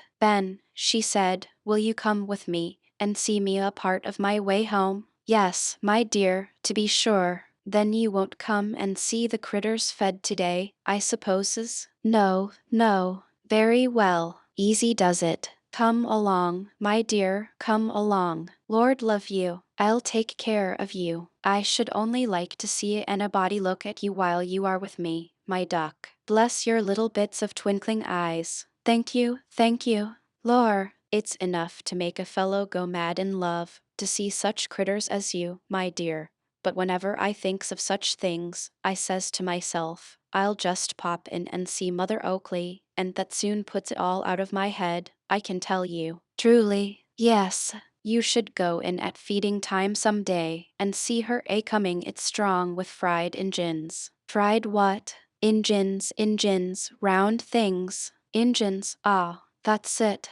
Onions?" Very like, very like. But come on, my dear, come on. Easy does it. Always remember that whenever you gets into any fix. Easy does it." Did Arabella think the Colonel would run after her and say something? Yes, she did, but he came not. Did she think he would be loath to part with her upon such terms as they had seemed to part? Yes, yes, surely he could not let her go without some kinder, softer word that he had last spoken to her. But he did. He only watched her with his eyes, and when Sir Richard Blunt, who, it would appear, knew something of the Colonel's feelings, said to him, "All right, I suppose, Colonel Jeffrey," he only shook his head. "What, anything amiss?" "She has rejected me." "Oh, is that all? All, and enough too? Phoo, she was sure to do that. Don't you know the old adage that woman's no still stands for naught? Why, man, no comes as naturally to the tip of a young girl's tongue when she means yes as don't when she expects to be kissed.